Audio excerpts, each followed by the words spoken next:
to the 9/11 War Room, a weekly roundtable discussion that takes place every Sunday at 5 p.m. Eastern Time. Tune in at 911warroom.com. Welcome to the 9/11 War Room. My name is Gene. My name is Sandra. Yes, Sandra. I know Gene says Sandra. Yeah. It's all good. You can call me however you feel good about it. And this is episode 217, Sunday, January the 11th. All right. First news story, corporate level. Trump says he could have prevented 9/11 and wrote about it in his book. And yes, it's a terrible piece, but I just want to share it. How many times does he say, I wrote a book? Did you hear about my book? I wrote a book. It's just... And then he can't remember the title. It's typical Trump. Here is the clip. Lindsay mentioned bin Laden. You know, I wrote about bin Laden 1 year before the attack on the World Trade Center. And I said, you got to go after bin Laden. It was in my book. And very few people want to say that, but it was in my book. You know that. I think you've actually talked about it. But if they would have listened to me, they would have taken out bin Laden, and you wouldn't have had the World Trade Center tragedy. Yeah, this is certainly going. Did you know that? I predicted bin Laden. I learned something every day. No, but did you hear that? Well, I did now. I just heard it right No, now. I wrote a book. It was 1 year before the attack that the book came out, and it talked about, there's a whole page, a whole section dedicated to a guy named bin Laden who's a bad guy who you have to take out. So I'll get the book. I'll get the book, Lindsay says. Nobody likes Lindsay. Also pictured in there is Howard Lutnick lost 658 people, including his brother Gary. He stands as the Secretary of Commerce, which oversees NIST, and he could say, hey, release the Building 7 models and data, and he doesn't do it. So that's there. Next news story from U.S. News. New September 11th Visitor Education Center to break ground this summer near the Pentagon. This is concerning because they're going to try to share propaganda about what's happening at the Pentagon.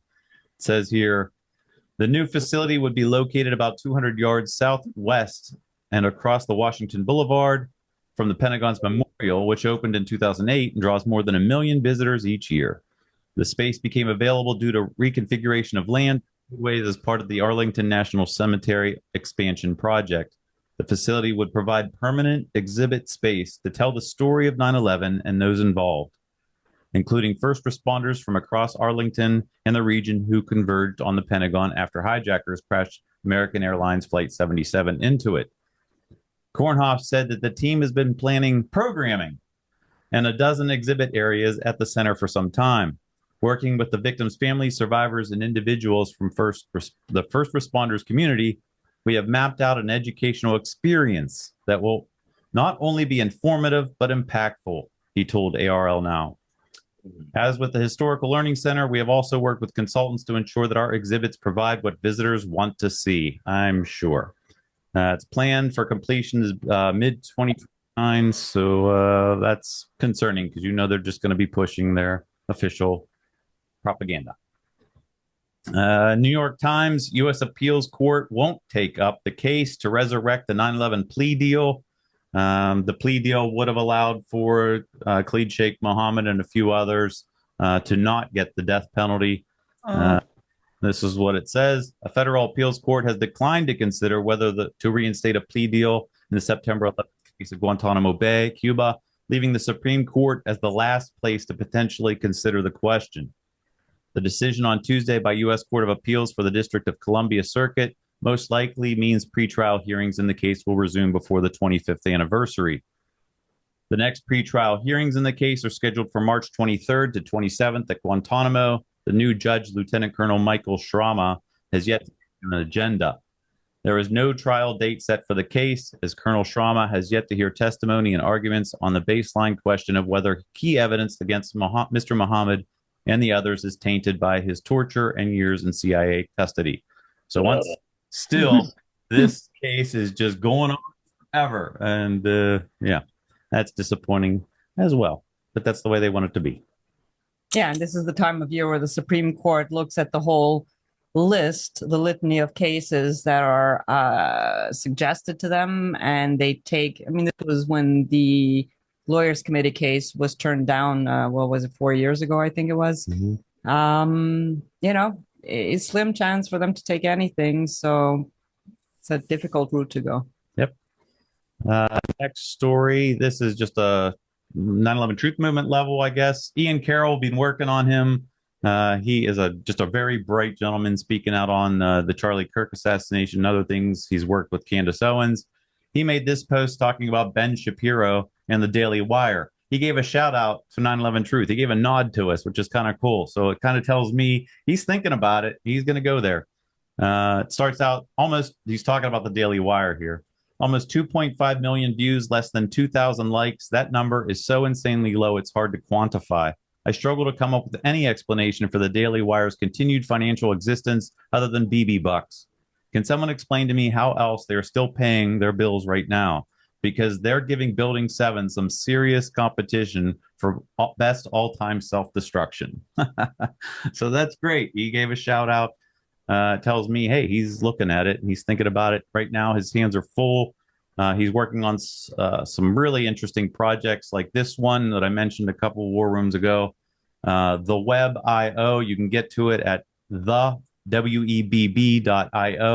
He's naming this software package after Gary Webb. You guys remember him doing investigations into drug running.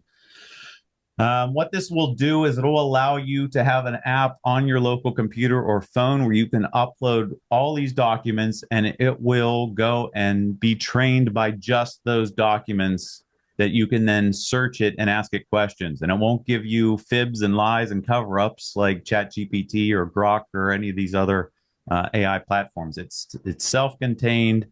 I'm ready. I am so ready to dump terabytes of information into this thing and ask it all kinds of questions.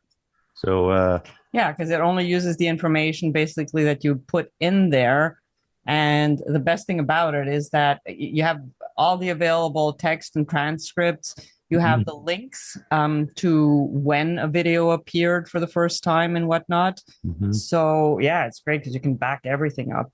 And it will go through and analyze it on a degree that it would take us forever to do. Yeah. So keep an eye out for that. theweb.io.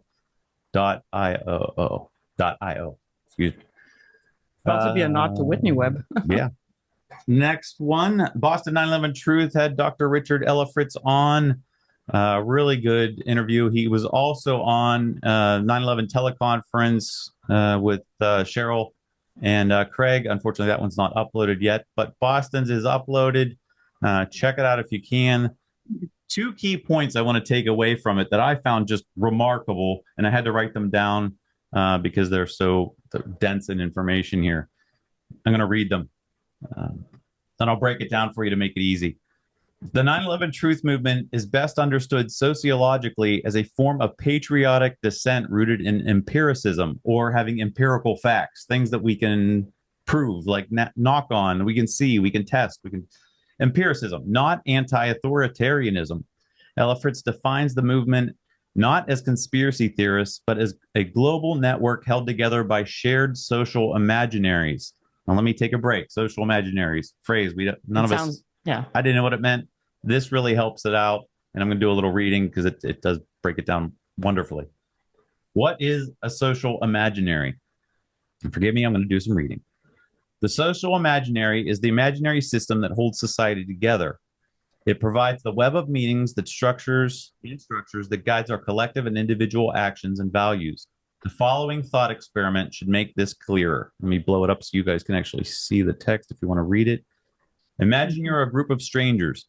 Nobody knows one another, so you need to find a way to break the ice. You decide to play a game. After choosing what to play, you inducts everyone into the rules and the aim of the game. You play the game, and there's laughter, frustration, tension, excitement, triumph, and disappointment, and most importantly, a sense of belonging. In 20 minutes or so of playing, in other words, you have transformed a group of total strangers into a community. How does this happen? What is it that gives games this unique alchemy? In my view, games are so powerful because they provide us with a coherence that makes cohesion makes it possible. In having an intrinsic purpose and providing a set of rules by which players pursue this purpose, a game is a paradigm case of coherence. And because of this coherence is shared by all the players, a game also provides cohesion.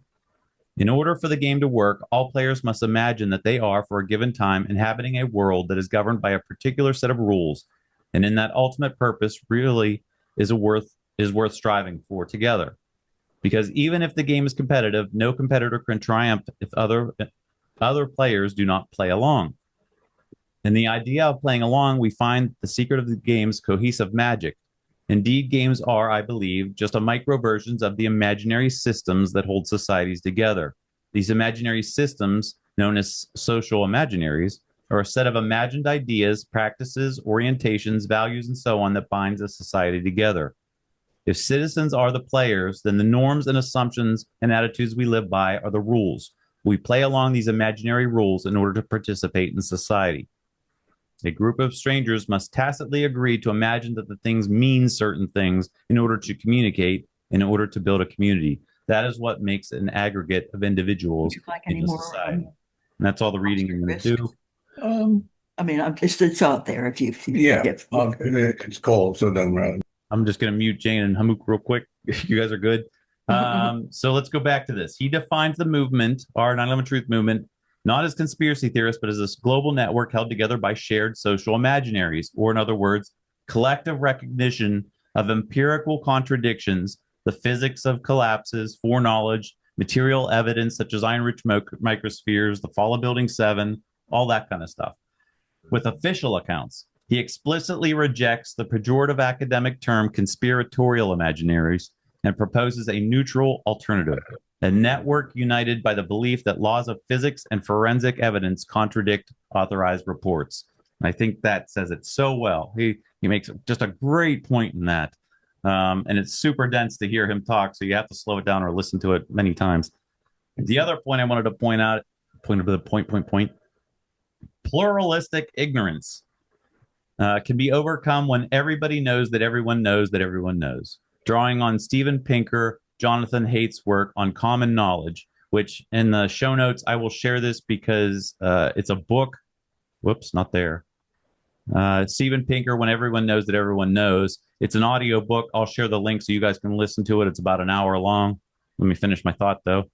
Drawing on their work, Elfridge argues that the central strategic goal of the movement is to push WTC 7 awareness and related anomalies past the tipping point of shared social knowledge.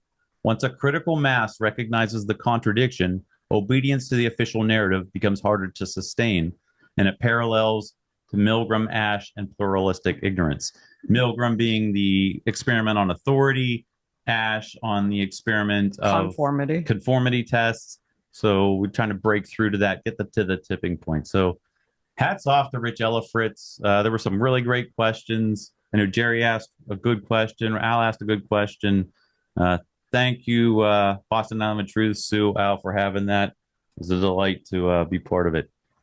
And I do want to go back to Al's question after we're done with the news cycle part of this. We will do that. Let me move on with the news real quick. We have a comment on that real quick? Go ahead, Barb. Yeah. Well, I love this social imaginary definition. And the first thought that came to my mind as you were reading it was that the official conspiracy theory is a social imaginary. Mm-hmm. That's it. Yep. Thank you. Next news story I had was, Richard on richardgage911.org did not a year in review, but the past 2 years in review through 2024 and 2025, stitched it all together. It's a very long post, which was going to slow my computer down, but he went through everything he did in the last 2 years, just a review, and he's done a lot of presentations and interviews, so hats off to Richard for that. He is definitely a workhorse for the 9/11 Truth movement. Thank you, Richard. Next one. Here we go. This is definitely 9/11 Truth movement. I'm going to get a little rough here in a little bit, but architects and engineers for 9/11 Truth. We all hold it dear to our heart. At least I do. You can't deny that AE 9/11 Truth has been huge for the 9/11 Truth movement. Founded in 2006, through the years, it's done so much. Unfortunately, we got to the point recently where there was a disagreement in bringing Richard back on, and it fell through. And there's some disappointment there. But since that's happened in November, AE has not produced anything on the website, which is extremely concerning. And I'm not here to chastise AE 9/11 Truth. I want the organization to succeed. I think we all want the organization to succeed. Right now, there's only 2 board members that I'm aware of. The website actually just lists Kamal. The other board member will be Kelly David. I'm not sure if there's others, but as far as I understand it, there's only 2. And I tried to make a funny clip, and I want to share it because I think it's poignant, and I'll tell you why I made this clip at the end of it. It is 1 minute and 15 seconds, and a lot of the clips are from Dylan Avery's documentary 7. So let's go. And this did a beautiful animation of the building, which looks like, and I keep repeating the same thing, it looks like it's crumpling like a beer can. They went through every single one of the components, the initiating events, the beam failures, the column failures, and then of course the entire building failure. And every one of those events was impossible to show, to make the building collapse the way it came down. It was impossible. And he uncovered that if you do actually cause all these elements within the building to collapse, what's going to happen? 9.8 meters per second squared. Gonna free fall out into nothing.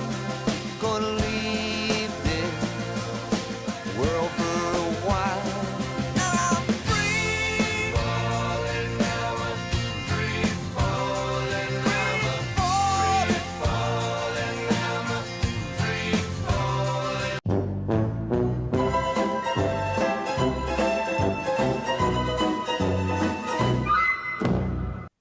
Some of you might not have heard it, picked up too quick. There was a guy at the end. Kamal had said, when you remove all these building components and everything, what's going to happen? And another gentleman hopped in there and said 9.8 meters per second squared. Who is this other gentleman? Well, I've recently become aware that Kamal Obeid had a son that's a comedian named Sammy Obeid. And I got some clips here to show his attempts, not attempts, he's funny. One of them was just in text format. He says, say what you want about the Bush administration, but it created millions of jobs in America. Sure, some were outdoors, like in construction, but some were inside, like 9/11. Boom, boom. Like that's funny. Here's a couple of his actual live performances. This one's 1 minute and 12 seconds. This is Sammy Obeid. All right, give me something to talk about. Maybe something I know a lot about so I can really go into it. 9/11.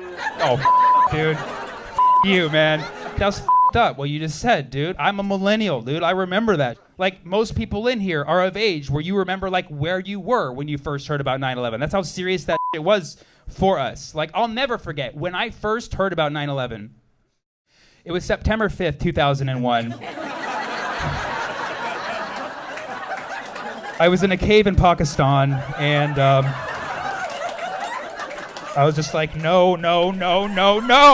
This is a bad idea, guys. This is a bad idea. I can't be a part of this. And I left that cave. And I came straight to America, and I got in really easily because it was before 9/11, but I did my part. I called up the Bush administration. I was like, yo, you guys need to know about this. It's going down. It's an attack. They're like, we already know it's an inside job. Do you want to help? I was like, no, I don't want to help. What is wrong with you? It hurts. Like, when you say something like that, it just hurts. Yo, just because I look like this doesn't mean I love my country any less than anybody in here. You remember that shit. God bless America, and never forget 9/5. I got a couple more clips, but it is 5:20. It's the time when Building 7 fell. On a serious note, I use this as an opportunity just to lift up prayer for 9/11 justice. So if you just join me for a quick prayer. Lord, just come to you right now. I thank you for all these hearts and minds. I thank you for the humor of Sammy Obeid to break through these difficult subjects, that we do just want 9/11 justice. That's all we're fighting for. There's some rough disagreements in the 9/11 truth movement, personality conflicts, but ultimately we're all just want justice for the crimes of that day. So please just watch over us, protect us, open the doors that need to be opened, and we look forward to better days. In your name, amen. Thanks, everybody. The next funny clip, this was in his earlier days, so he's really young here. He was actually a math comedian, so you'll have to forgive this one. This doesn't hit as good, but it was still funny. I think if we really want to never forget 9/11, we just remove the number 10 counting number system. That way 9 and 11 would all be next to each other. Every time you count, like 1, 2, 3, 4, 5, 6, 7, 8, 9, 11.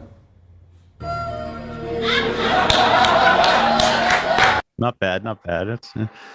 And one last one. Here we go. This is funny. Combining two totally different topics, and he did a good job here. Is there anything that I didn't talk about tonight? Justin Trudeau? Okay. 9/11. Wow, totally unrelated. Where was Justin Trudeau on 9/11? Have we ever looked into that? Right? Because I've heard every 9/11 conspiracy theory, but not one involving Trudeau. Clearly he was already into politics, right? He was out there in brown face, you know. Oh, okay, maybe that was his disguise. Maybe the hijackers weren't of Middle Eastern descent. It was a bunch of guys in brown face. Ever think about that? It's funny because it's Trudeau.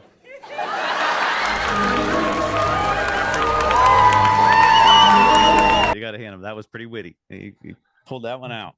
So that is Sammy Obeid, son of Kamal Obeid, who sits as the chair of 18 Truth. On a more serious note, really have concerns about 18 Truth. And I wasn't prompted to say this. It's just I'm shooting from the hip on how I see it. It really bothers me that Richard wasn't brought back on board for 18 Truth. He founded the organization, and there's some people that are preventing that from happening. There was an article written in November, The Truth You Were Not Told About Richard Gage's Transition. And there were some fibs in that, because in the vision statement that Richard did supply, he said exactly what she says didn't happen. That was not a fib. That part of it was an outright, flat out lie. But yeah, a lot of fibs and a lot of implications, connotations, undertones, overtones. Mm-hmm. Yeah, a lot of logical fallacies. So the person that wrote this, without a doubt, was Kelly David. And I have a problem with Kelly David, and I'm not afraid to express that. I'm not here to slam her. I'm not here about ad hominems, but I did make a meme to point out the problem I find with it. She, in the end of the article, said, "We're here to finish what we started." And I'd like to know what that is, because all she needs to do is step down and get out of the way and allow those that really care for it to do what they need to do. Richard wanted to impanel a board of directors with architects and engineers and move forward and focus on architects and engineers aspects of 18 Truth. And I'm just telling Kelly, from my point, don't finish it, Kelly, make it right, step down and get out of the way. And in this picture, it is the AE logo becomes a scarlet letter around her neck. And if anybody's familiar with the story of the scarlet letter, it was written, or it was put around this woman's neck as a symbol of shame, and she somehow turned it into a symbol of goodness. And I'm just hoping that Kelly could do the right thing and make that happen. So that's my viewpoint. You don't have to agree with it. That's just where it's at with me. I also just want to share one other thing because of what Roy McCoy tried to share at the end of the last call. This is our show. I want to be fair to everyone as much as possible, give them a right to speak and say what you want to say, but there's certain things, and I'm going to work with Dr. Chris Martenson on this, because when he did the Trump assassination attempt, what he did was he wrote an Excel spreadsheet where he made columns, a green column, yellow column, red column. Things that are in the green column are things we should consider as valuable evidence and just things we should talk about. Yellow, while the evidence isn't super strong, we should still talk about it. And red, he had no interest. He found it as a distraction or something we shouldn't get into. And this is my personal viewpoint. If you don't agree with it, that's fine. But I won't say right now what's in the green or yellow column. But what I will say in the red column for me in this call that I do not want to talk about, and I won't give it a platform, are CGI, holograms, no planes in New York, and directed energy weapons. If you want to call me names and call me a gatekeeper, that's fine, but I don't wish to discuss that here. I'm not going to get excited about it. It's just, that's the way it is. So if you want to go into another call and talk about it at length for hours, go for it. I fully support you in doing that. It might be a viable option. I just don't want to talk about it. So there's that. Bob, you already had your hand up, and I wasn't directing this at you, but let's go to you. You got your hand up, brother. Yeah, I understand. It's simply a matter of I know it contributes to the noise level, and I'm completely behind you on this. It's your call. You organize it, okay? So with that, having You as well, Bob. Oh, Thank wait, you. he's still talking, but he muted He- himself. Oh, you accidentally cut yourself. I didn't do that. If you want to finish your thought there, sir. Can you unmute? hey, it's cool. Not a biggie. It's just I didn't want to take excessive amount of time with this. So whatever the rest of the agenda is, go for it. Right on. Thanks, Bob. That was the 9/11 news that I had. Does anybody else have any new 9/11 news strategy and activism they want to discuss, or any of the news items that we talked about? The table is open. I'll give a minute. Anybody? Anything? What do I kind of do on the AE 9/11 thing. Yes, sir. And I noticed that, like at the last anniversary, it was like, this is crucial. The 9/11 truth movement's on the precipice. Where, if AE 9/11 goes, it's all up in smoke and all of that. I don't agree with that at all. The 9/11 truth movement built itself and made itself strong a long time before AE 9/11 came along. And I would challenge anybody just now, and it's a serious challenge, to tell me something about the technical side of 9/11 to do with architecture or engineering that actually came from AE 9/11. They are an amplifier They were a very good organisation at taking issues and amplifying them. For example, the Alaska project that they did, absolutely superb. But the 9/11 truth movement isn't built on that foundation, and to think that it is a mistake, because it just isn't. And we're stronger than that. We're stronger than. Look at AE 9/11 just now. What are they doing? They're doing nothing whatsoever. That's not going to affect what you are doing for the 25th anniversary. It's not going to detract from it, and it's not going to make it any less weak. If an organisation needs to spring up, I mean, Richard's doing all of the publicity things that he was doing before. I don't see the demise of AE 9/11, and I think it has its demise. I don't see that as a problem for the 9/11 truth movement. I really don't. Clarify. I wasn't intending that if AE dies, the 9/11 truth movement dies. I agree with you wholeheartedly. It's when they're saying they're on the precipice, though. That, the truth movement's on the precipice. Why? Because AE 9/11 are going under, or going tits up, or whatever. Well, we'll get round that. Yeah, we've got the International Center for 9/11 Justice. We got the firefighters. We got the Lawyers Committee, and our little notch in the corner there, the 9/11 War Room, and just trying to get the ground. And I should be clear as well that I applaud the things that AE 9/11 did. But for example, the Alaska project, right? That cost a lot of money. Mm-hmm. Their criteria was we had to raise double the amount of money that cost in order to instigate that project. It's ridiculous. And you can hear the other week, I brought the thing up about the accounts, and I was told, no, you're wrong. We never raised that amount of money. And then when it turned out they did, it was like, well, we spent it on projects. I'm sorry, that's not an organisation that's accountable to a grassroots movement, and it should be.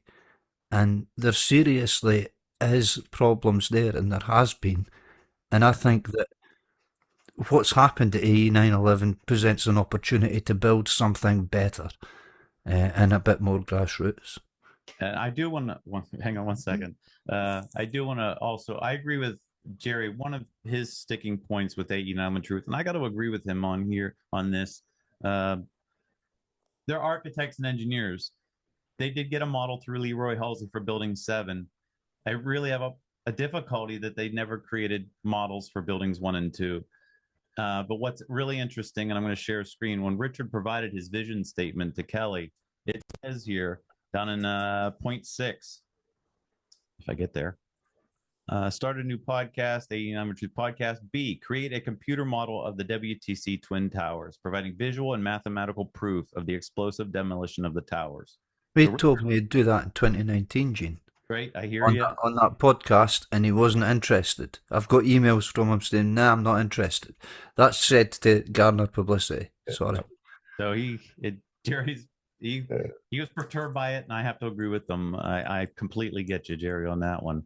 And if I can just add a couple of things specifically on that note, I mean, you said that was 2019. That's now 7 years ago.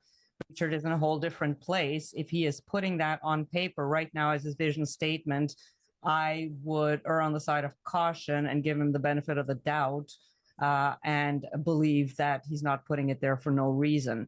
What I also wanted to say is that that's big money. That's at least $1 million for something like that. But go ahead. Sorry. And is that AE, the power of AE wasn't necessarily rooted in everything that they did, but it was the credibility that they brought to questioning 9/11.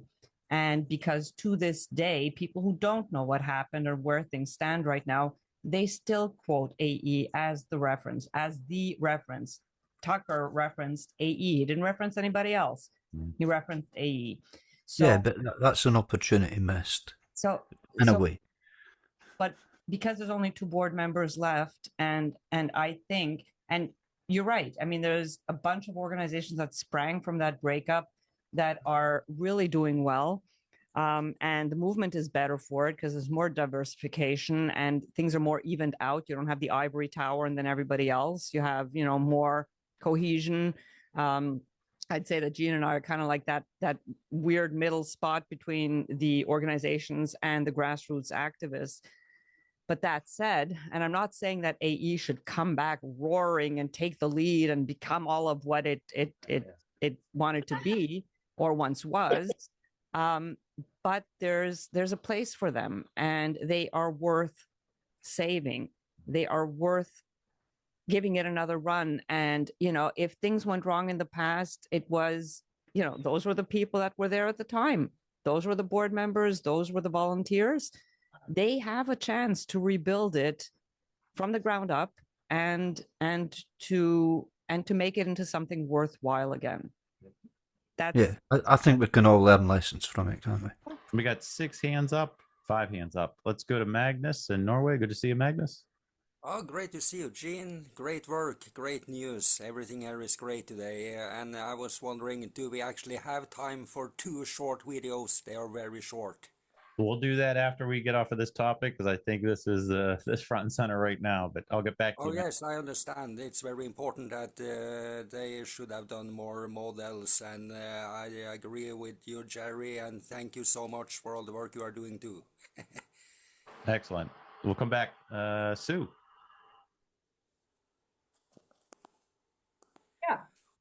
So I agree with Jerry 100%. And I want to add, that 9/11 Truth movement is a grassroots movement. It started before architects and engineers. I want to emphasize that. And as such a grassroots movement, it becomes problematic. You have all kinds of theories coming out there. But that's part of digging for the truth. And, absent any official narratives that ring true, that's what happens. So we're a bunch of wild cats and deal with it. This is the way we dig for truth.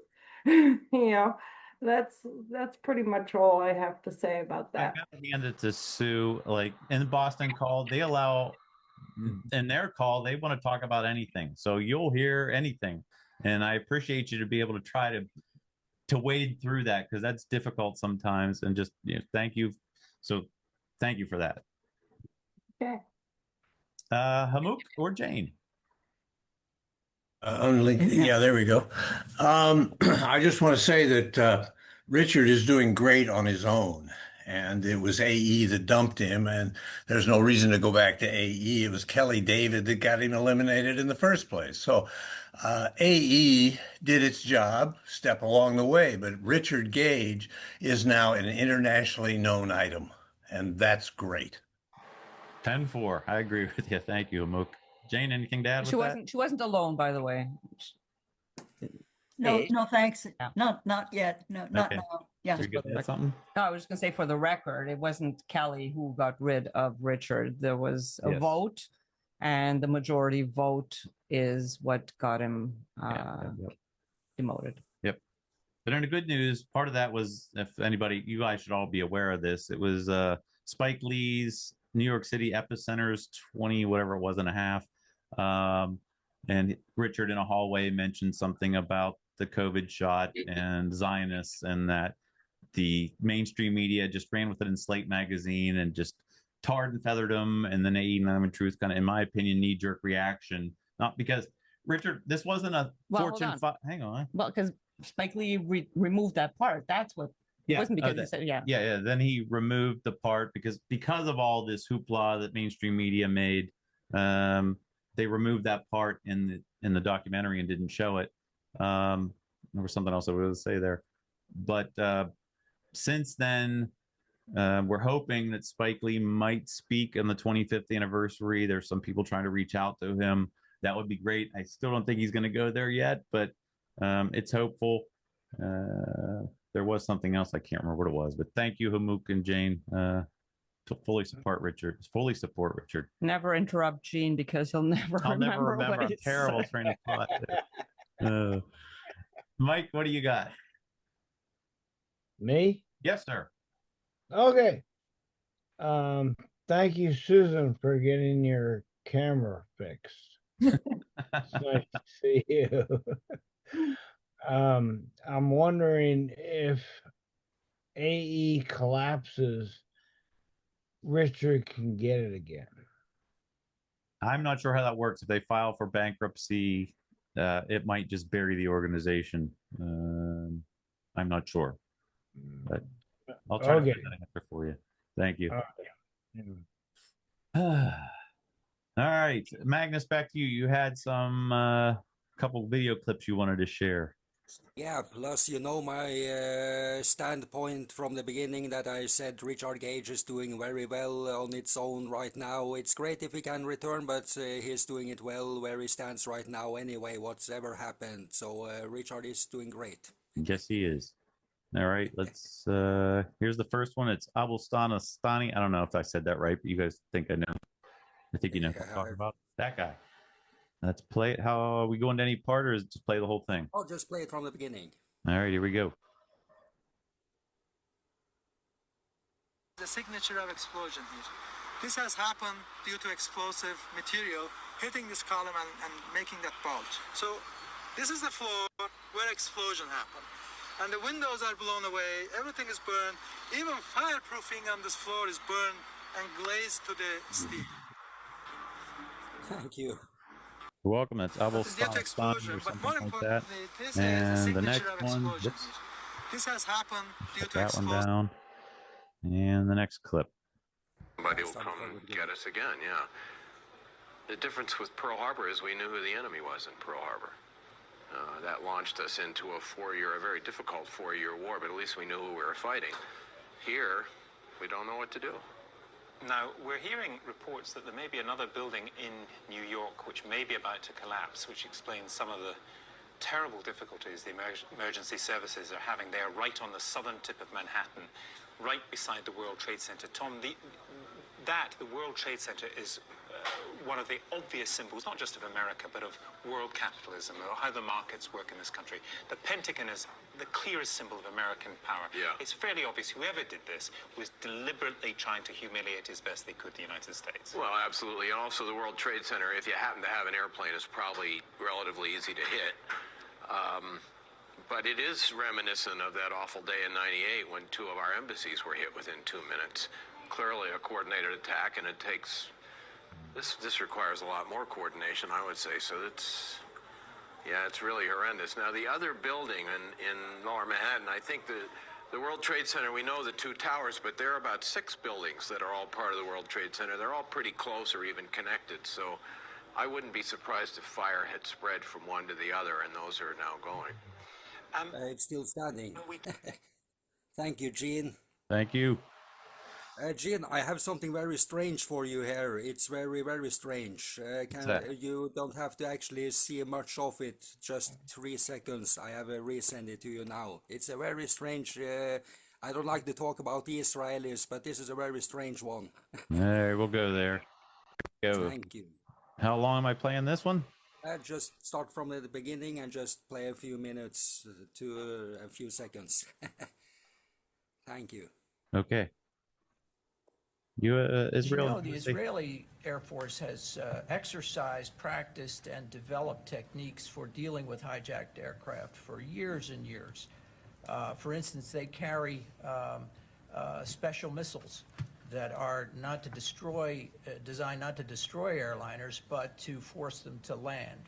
Missiles with inert warheads and other sophisticated gear.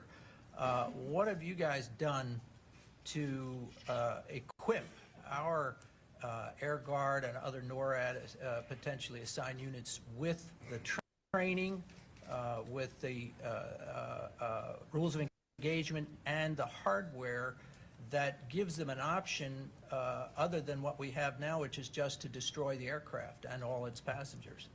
I'm aware of at least one program which is classified, so we can either talk about it offline or provide you the classified paper on it.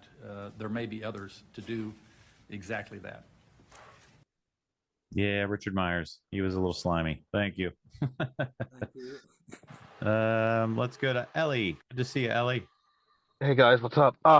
So a couple days, I want to go back to the AE 9/11 truth subject. So I think the most important thing of this point is, yeah, it's like, as you say, it's likely that we that it will, under Kamal and potentially Kelly, it's essentially dormant. Mm-hmm. I think that's the best way to describe it. And I think as long as the website stays up, then it still has value of being a massive repository of vetted 9/11 information and the evidence of the 3,600 petition signers, which is one of the huge points we've used to push forward the legitimacy of questioning the World Trade Center destruction. So I think there's still value there, even if it's dormant, in keeping the website up for those two reasons. The other aspect is that. Sorry? Comment on that real quick. The concern of 3,600 ARC signatories, which is fantastic and great, and it's unfortunate that Xander was let go from AE because he maintained that. But now these 3,600 names, the majority of which have been out there for so many years, nobody's reached back out to them, and a lot of them are no longer, alive. It's kind of like we're letting this valid fruit die on the vine. We're not tapping them for what they truly know. They shouldn't be hitting them up for money. It should be your talents and how they could participate in avenues to further the agenda for architects and engineers for the truth. And the petition signers list has been broken for a while, so that number isn't growing. Yeah. Well, this is why I was excited when the plan was announced for Richard to rejoin, because that's one of the things he wanted to do, was to resurrect the operation of getting more petition signers. Now, the thing I think at this point is, whether it's Richard or others, it would be a good idea to anyone who has some sort of relationship with Kamal to regularly ping him to see how he's doing, only because there's given that it wasn't just that this failed, it was also that Craig and was let go, and 9/11 pre-fall was essentially let go, right? So there's really nobody creating content for AE anymore, right?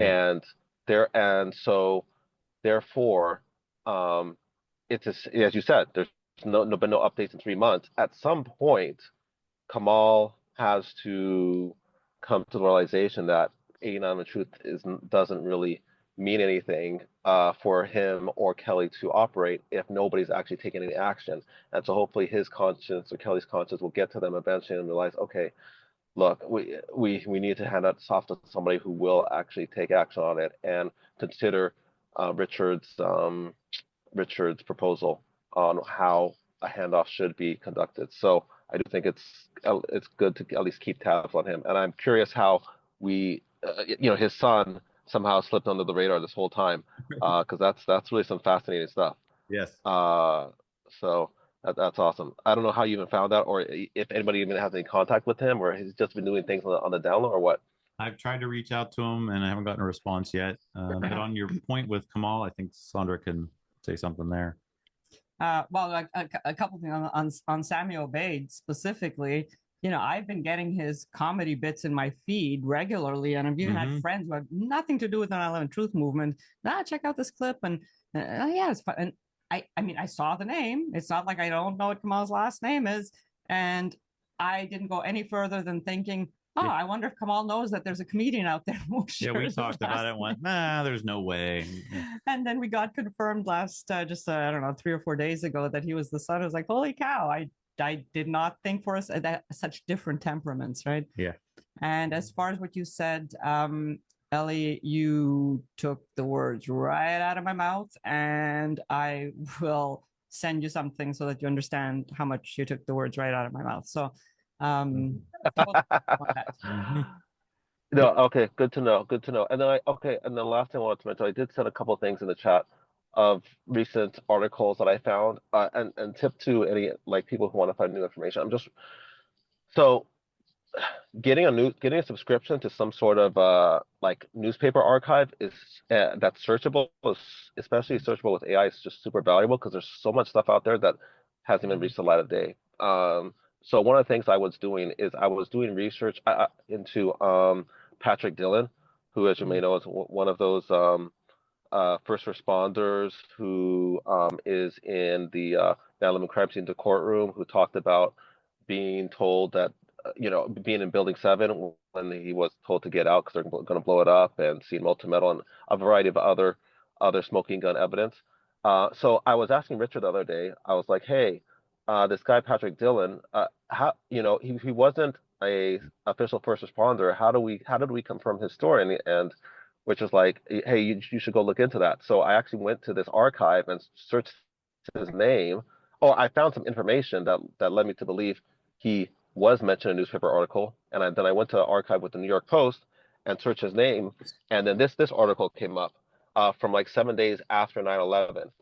And it literally talks about Patrick Dillon being there on ground zero and refusing to leave because he was still looking for his friend, Captain Patrick Brown, and how he just continued to hold out hope that he was still alive. So I thought that was interesting. Yeah. I want yeah. to add something to that. Sorry? If I could find the picture. I wanted to add something to that if I could bring the picture up fast enough. I had a gentleman approach me on, I think, the 19th anniversary and says, hey, we really need to bring attention to this in a way that can really catch national attention. And we talked about some things, and I thought it was sketchy. I didn't know who he was at the time. And then he did this. There, I found it. Let's go. Hang on one second while I drag it over to the other screen.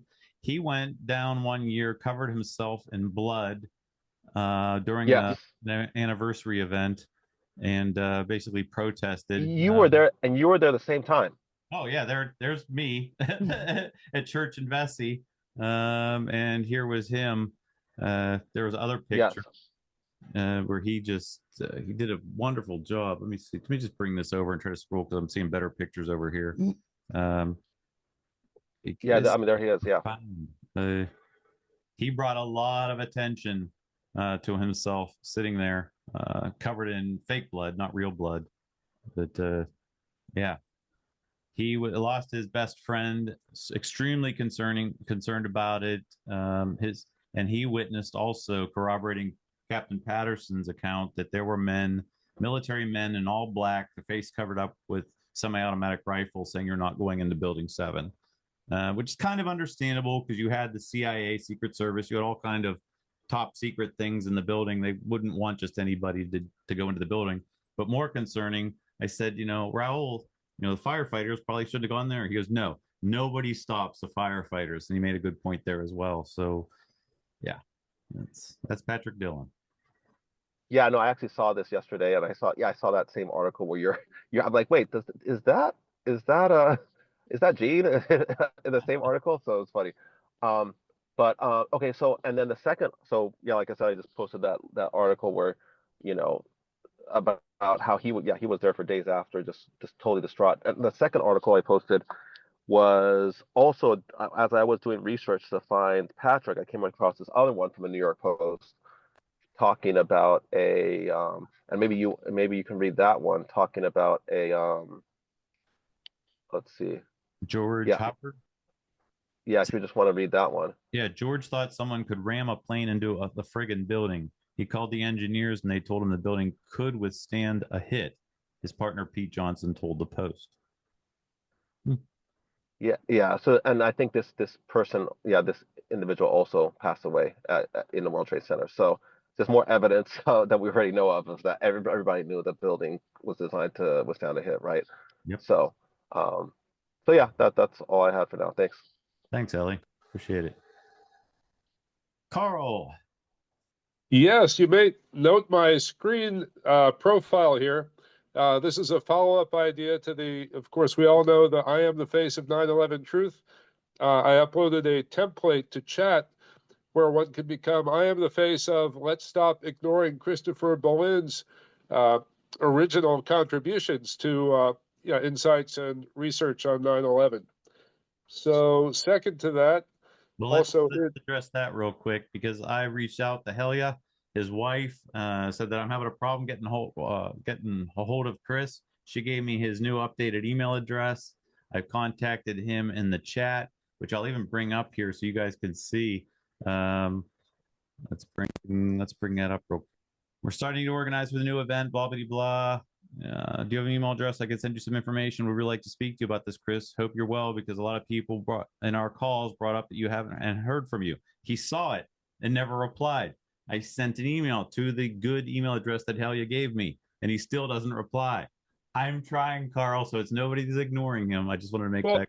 But Gene, the point is, it's not just for you to invite Chris, and you're not the gatekeeper on that. What I'm sharing here is an image that we can use whatever 9/11 related call or contact Zoom event we're on. We can all remind people of his book, Solving 9/11, by using that template, sort of like the old historical I am the face of 9/11 truth. So a very simple concept. I got the okay from a relative of Chris, who said that Chris said specifically is okay to use the image I was using, where I cut and pasted and moved his name from the bottom of his book cover up to just beneath the title, so it creates room to put one's own image on the book cover. Nice. So, thanks. And sorry, go ahead. Yeah, just share one other thing. Here's the email that I sent him, and if anybody wants to email Chris and the 9/11 Truth Movement in this room, here's his email address. It's not the one that's on bolin.com. That's a bad email address. It's bolin_books@yahoo.com. Dear Christopher, Happy New Year. Hope this email finds you well. My name is Gene. I'm part of the ongoing team for upcoming events, 9/11 Truth and Justice Movement. Met you in DC in 2017.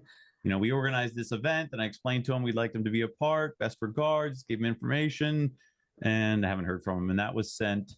When was that sent? That was sent December 31st, 11 days ago, 12 days ago. So, yeah, we're trying. Very good. So the second point I want to raise in chat, I'll read what I wrote. Is one allowed to make fun of the pattern that Zionist bullies use their controlled media to defend themselves as, quote, victims of so-called anti-Semitism? And I have a link there to, I think, one of the funniest 30-second videos I've ever seen on X, and it involves cats. So I think it's reasonably safe to show. All right, let's try it. And then we'll go move on. 30 seconds.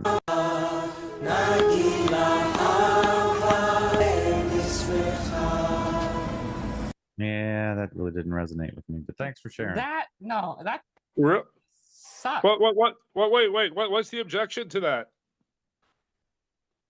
A lot. What isn't that an accurate pattern? A lot. Yeah, there are some very good Jews who are against what the state of Israel's doing, Thank you, Sue. and some very good Jews who are part of the 9/11 truth movement, working hard. Yes. If it had said Zionists instead of Jews, I would have thought that was funny, but it's a Well, but the six-pointed star is not a symbol from Scripture of Judaism. There was a case there, or Rem fan, but again, we're getting sidetracked here. It doesn't Thank matter. you. I'm going to move on, but thank you, Carl. It is against a whole group of people for who they were born. Yeah, I agree. All right, we're moving on. That's wrong. We're moving on. Jack Bottomley, go ahead. He's finding the mute button. There, let me help you. Videos really are insightful, terrific. And second, there are a lot of good. Whoops, sorry, I might have muted you on accident. Try again. I just wanted to say that. Can you hear me? Yes, go ahead. Okay. First, I want to say that Magnus's videos are terrific, and they're opening up new doors that should be followed. And second, there are a lot of good Jews, and I don't understand why they're not speaking out more. And I had a professor who was Netanyahu's advisor. I think I've told everybody that. He was my advisor too, and he went out very strongly against the way Israel was treating the Palestinians. And they cracked down on him so hard, they destroyed him, and he was one of MIT's top professors, if not the top professor. So that may have been what happened to Christopher Bolin. They may have just threatened him so much that he had to withdraw. Yeah. Thanks. Thank you. And on that note about why aren't there more who don't speak out? Maybe they're out there speaking out and there's being censored, and I mean, we're speaking out. Name? I forgot his We're name. speaking out on 9/11, and we have a lot of trouble getting heard. It's not because you're not heard that it's not happening.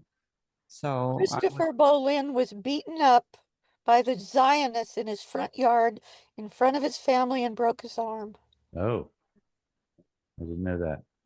Then he went to Sweden or wherever he went. Yeah, understandable. Thank you, Jack. Let's go to Sue. No, I forgot to lower my hand. Sorry. All right. Back to Carl. Yeah, so is one not allowed to say, quote, or to focus on 9/11 as having Mossad involvement? Oh, definitely. Because that would be anti-Semitic? No, that's not Oh, what. just don't use the word Jews. Yeah, that's about it. So I've reached out to, what was his name, Alec Huffschmidt, one of the old OGs in the 9/11 Truth Movement, and very nicely, we're trying to contact the original OGs of the 9/11 Truth Movement, like you guys that were early years. It was a really nice email to him, and he came back very opinionated, used the word Jews. You probably don't even believe, you probably believe the moon landing, and he just used Jew like 15 times, and I'm like, okay, this is the problem. And even Chris Bolin, I shared with him, oh man, you guys got to see this because this was great. Eric Huffschmidt. And I said to him, regarding the use of the term Jews, I wanted to share something I found helpful from Bolin himself on the meaning of the precise language, the importance of precise language. As Chris Bolin said, let me blow this up. This is Chris Bolin quoted off his Facebook page, and I have the link there. I'll put it in the show notes. The problem is the use of the word Jews. It's simply too broad of a term in that it implicates a whole ethnic group in the crimes of 9/11. Because of this flaw, the flyer that he was describing can rightly be criticized as being anti-Semitic.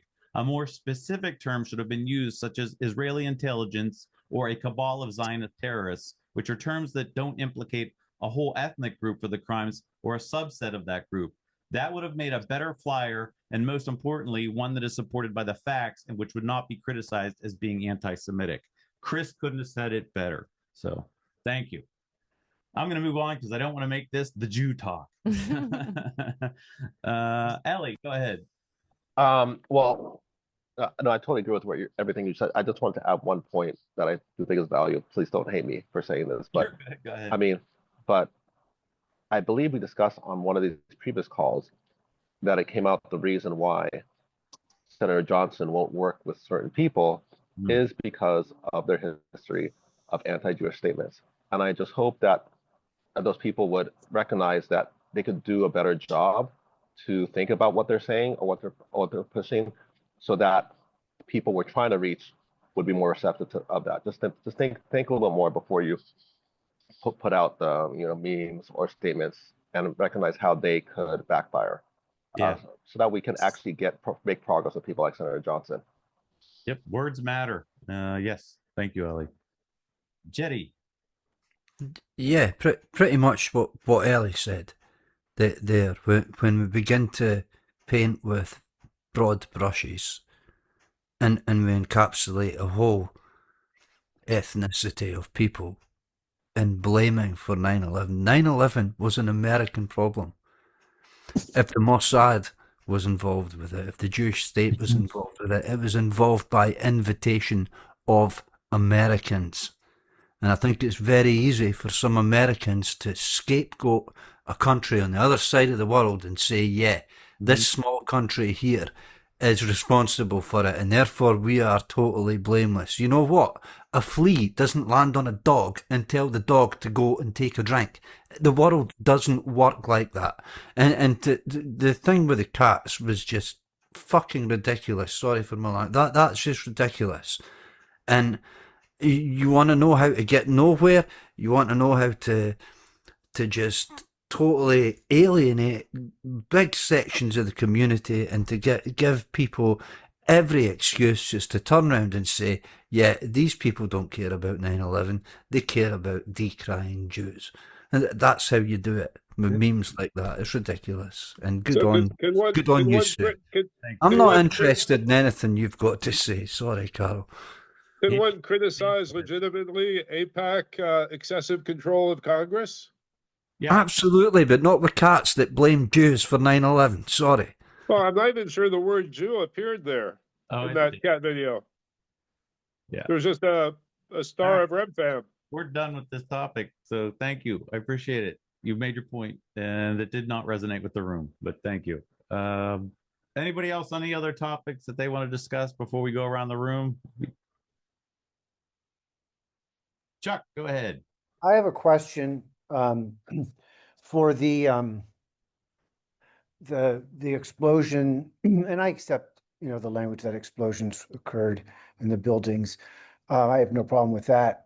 But when it's represented that the explosive was the thermite, and I've seen the videos of thermite being set off in a backyard, and it sparkles. It's very bright.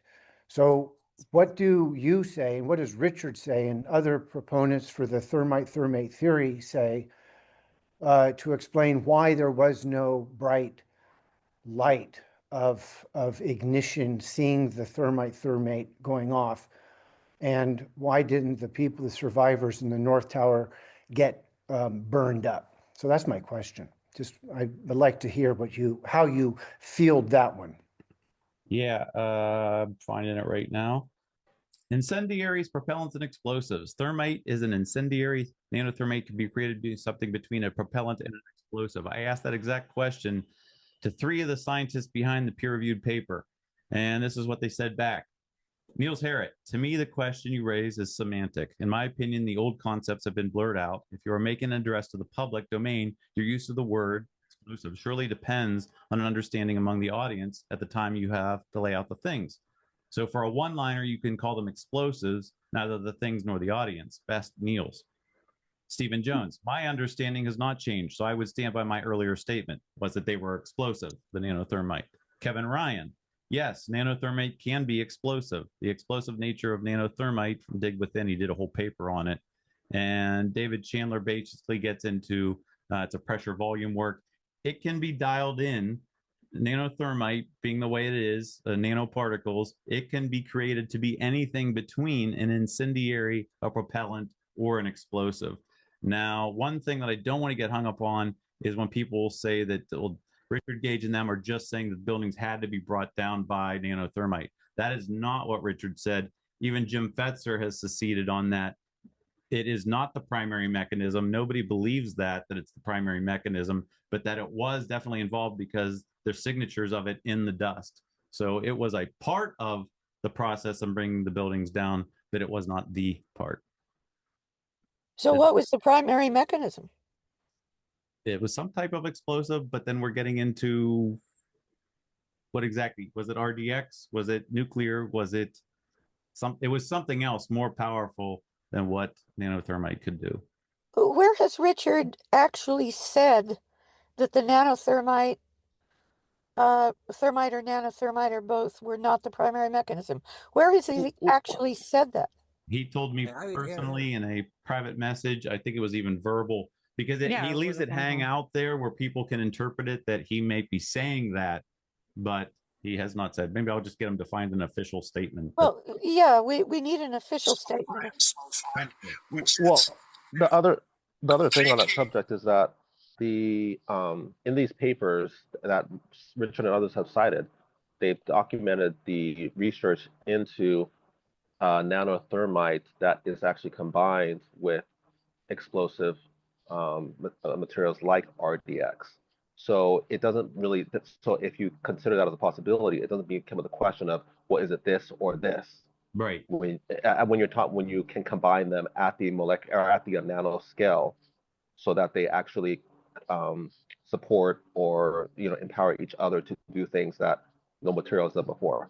So I think that's where the scientific discussion has to go. And where was that published? That was published? Yes, I'll have to go find. I posted it online in the past. I'll have to go find that. I posted it to Richard's X account previously, but I'll have to go find those documents. If you can find it, please put it in the chat or email it out. Okay. Yeah, I'll see if I can do that in the next few minutes. Stand by. Thank you. If you can't find it in the next couple of minutes, we'll bring it up for the next war room. We got 4 hands up. Go, Mike. You're up. Hey, thanks, Gene.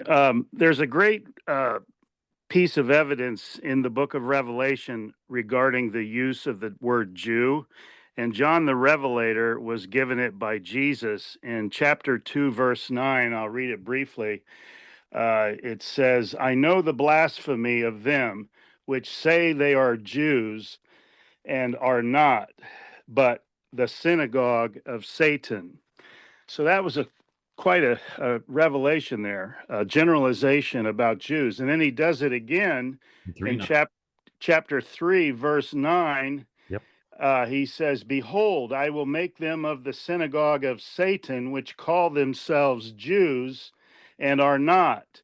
But behold, I will make them that they shall come and worship before thy feet and know that I have loved you. So that's another example of using the term Jew in a very general sense by our Lord and revealed to John. Yes, but he did say they were not Jews, so referring to them as Jews wouldn't be accurate. But you're no, they're the synagogue of Satan because they didn't believe. Yes, 10-4. Thank you, Mike. Let's go to Hamuk. I don't know. It's okay. Okay. So I want to say a word about the way the buildings were exploded. If you put in each floor tile a detonator and a piece of a little bit of nanothermite, and then you explode it floor by floor, you get exactly Halsey's picture from the Alaska study. So it's very clear, since there are no floor pans left anywhere, since the pyroclastic cloud evaporated all of the concrete in the whole building all at once, or in millisecond steps, it's very easy to see that it was demolished totally by nanothermite. You don't need any other explosive. It does the job. I respect. How do you know that? How can you possibly assert that as a fact? I can assert it without because a definitive forensic analysis? Because I have seen the Halsey document that shows how the building did collapse, millisecond by millisecond, as they brought down each floor. But Halsey didn't attribute it to thermate, did he? Right. Yes, he did. No, he didn't. But he did. Yeah, he didn't. That's what's that 8 stories. Well, I'm attributing it to thermite then. Put it there. Yes, thank you, But sir. the point is, you don't have forensic evidence for that. You're Neither do making an you assertion. have forensic evidence that it wasn't thermite. The whoosh sound was because they could slow down the thermite so it wasn't exploding each time. It was just evaporating all the concrete. And so it goes whoosh as it falls down instead of boom, boom, boom, boom. Well, okay. It's simple. It's adjusted to make it seem like it was a collapse. Okay. What we have Halsey to. did say, I think we have to I'm distinguish. going to talk. What Halsey did say that was that 8 stories would have had to have been removed near simultaneously to get that building to match what we saw. He said that in the videos that we see, the lowest floor that you can see is the 17th floor, and the top section of the building moved as a unit. So whatever happened underneath, probably underneath the 17th floor. So you have to look at what floors would have been occupiable to be able to do that. I think he removed floors 6 through 13. Oh, my cooling fan just went out, so I am going to start to overheat. So he didn't explicitly say what the mechanism was, but we do know that 8 floors would have had to have been removed near simultaneously. And if you do listen to the famous Bykovsky video, the main World Trade Center 7 video that we all see, if you listen at the 1-2 second mark, you put earbuds in, you will hear a boom, a rumble. And David Chandler did a study on it with Ashley Banfield, and you can isolate a series of like 8 to 10 booms. So I respect what you're saying, Hamuk. I think it's an opinion, but we all agree that it was not fire. I also think that we have to distinguish between when we're talking about the Twin Towers versus Building 7. True. Because there was a difference in the whole way that looked, visually. Mm-hmm. So it seems like we were first talking about the Twin Towers in this question of nanothermite explosives, and then we switched to Building 7, which is more commensurate with the nanothermite, I think. I don't know. But I think we kind of go back and forth. We're not clear which buildings we're talking about. That's what I get so far from this dialogue. Yeah. And we're getting into the weeds of what the mechanics were. We don't know what the mechanics were, but we all agree it wasn't fire. So thank you, Hamuk. That's for sure. Let's go to Bob and then Magnus and Jerry. Go ahead, Bob. Okay, just wanted to mention, as far as getting this into the court of public opinion, I believe all we really need to do is say this could not possibly have been a gravity-driven collapse. With that said, we're done. Yeah. It's over. So that's. Yeah, the enemy is NIST, not each other. Thank you, Bob. Let's go to Magnus. Can we just take Jerry first? Okay, Jerry, you're up. Yeah, a couple of things. On the simultaneous removal of columns on Building 7, I think that's a misspeak there, because we can see the penthouse going 7 seconds before the building starts, and that requires columns to have given. So all the columns didn't go simultaneously in Building 7. True. Which is indicative of a conventional controlled demolition, which a great point that Jane made there, that this is an implosion where a building, you're creating a space for a building to fall into. The core columns. Building 7, yeah. Whereas with the towers were very much a more explosive event.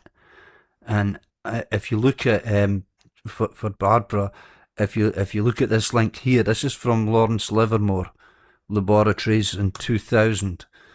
If you look at page 21 there, they talk about exotic accelerants. So they're talking about nanothermite. I'm sorry, what link? I don't see what link you're referring to. It's in the chat there.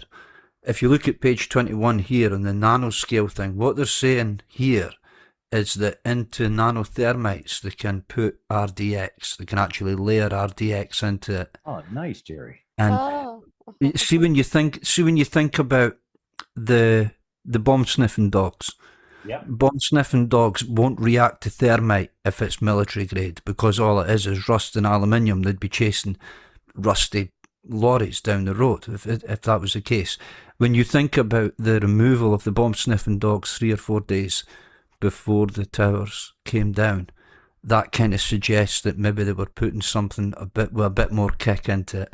I think personally, nanothermite, they found evidence of it, so that was there. I think it was used as an incendiary, and there was something that does more pressure volume work, which is what Chandler was talking about.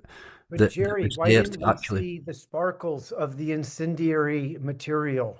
But in the towers, because they were in the core columns and they were shielded, the core came down before the exterior, so the exterior shielding the.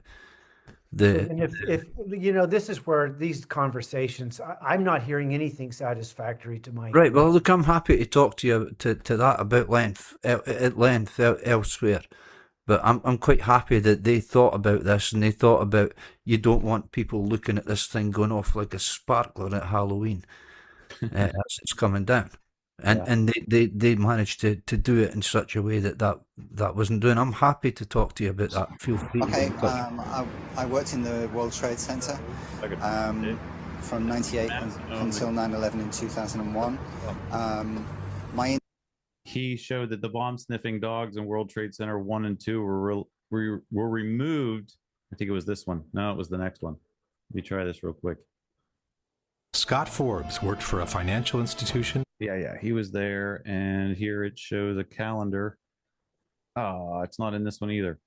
Well, there it is. Yes. Oh yeah, you just went by the dogs. There we go. This is talking about the World Trade Center complex, I believe. The dogs were removed on the 6th, and then they had the power down from the 8th and 9th. So what Jerry shared, that's interesting, that none of that would have been picked up by the dogs. Let's think about that for a while. I don't even know if it makes a difference whether they removed them, if you would. But maybe something other than nanothermite was also used that the dogs would have picked up on. After the 6th. Yeah, so very interesting. Thank you. Yeah, that was exactly my point, Gene. Yeah. Thank you. All right, back to Magnus. I'm just gonna ask you, can you please end with the last video to show Barbara what Niels Harriet actually said in that video? Here we go. Short. All right, and then we're going to go around the room. Thank you. Here we go. Of iron sulfide, which is the completely what you call unambiguous proof of application of third mate, because that what happens to the sulfur. Sorry, my computer's overheating. Here we go. In the third mate when you cut the steel. And it's rock solid science. The third mate was used to cut the steel beams. So maybe not all of them, but the beams that he got from FEMA, both in Building 7 and the Twin Towers. So these are two energetic materials accounted for, explosives. We don't know the chemical nature of the explosives used. They could be conventional, like RDX, what we call molecular explosives. I would do that. I mean, if because the good old stuff, it works. Iron sulfide. Hats off to Niels. Good find there, Magnus. I appreciate it. So Yeah, by the way, Niels's presentation at the DC conference goes into this in detail. Yep. Thank you. Thank you, everyone. That was an interesting conversation. Love you all. Let's go around the room. Wait.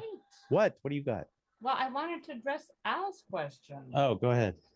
Yeah, during the Boston call, where Richard Elfres did his presentation, Al asked Richard if, in his, I guess, opinion or whatever, with his knowledge, he's a sociologist, right?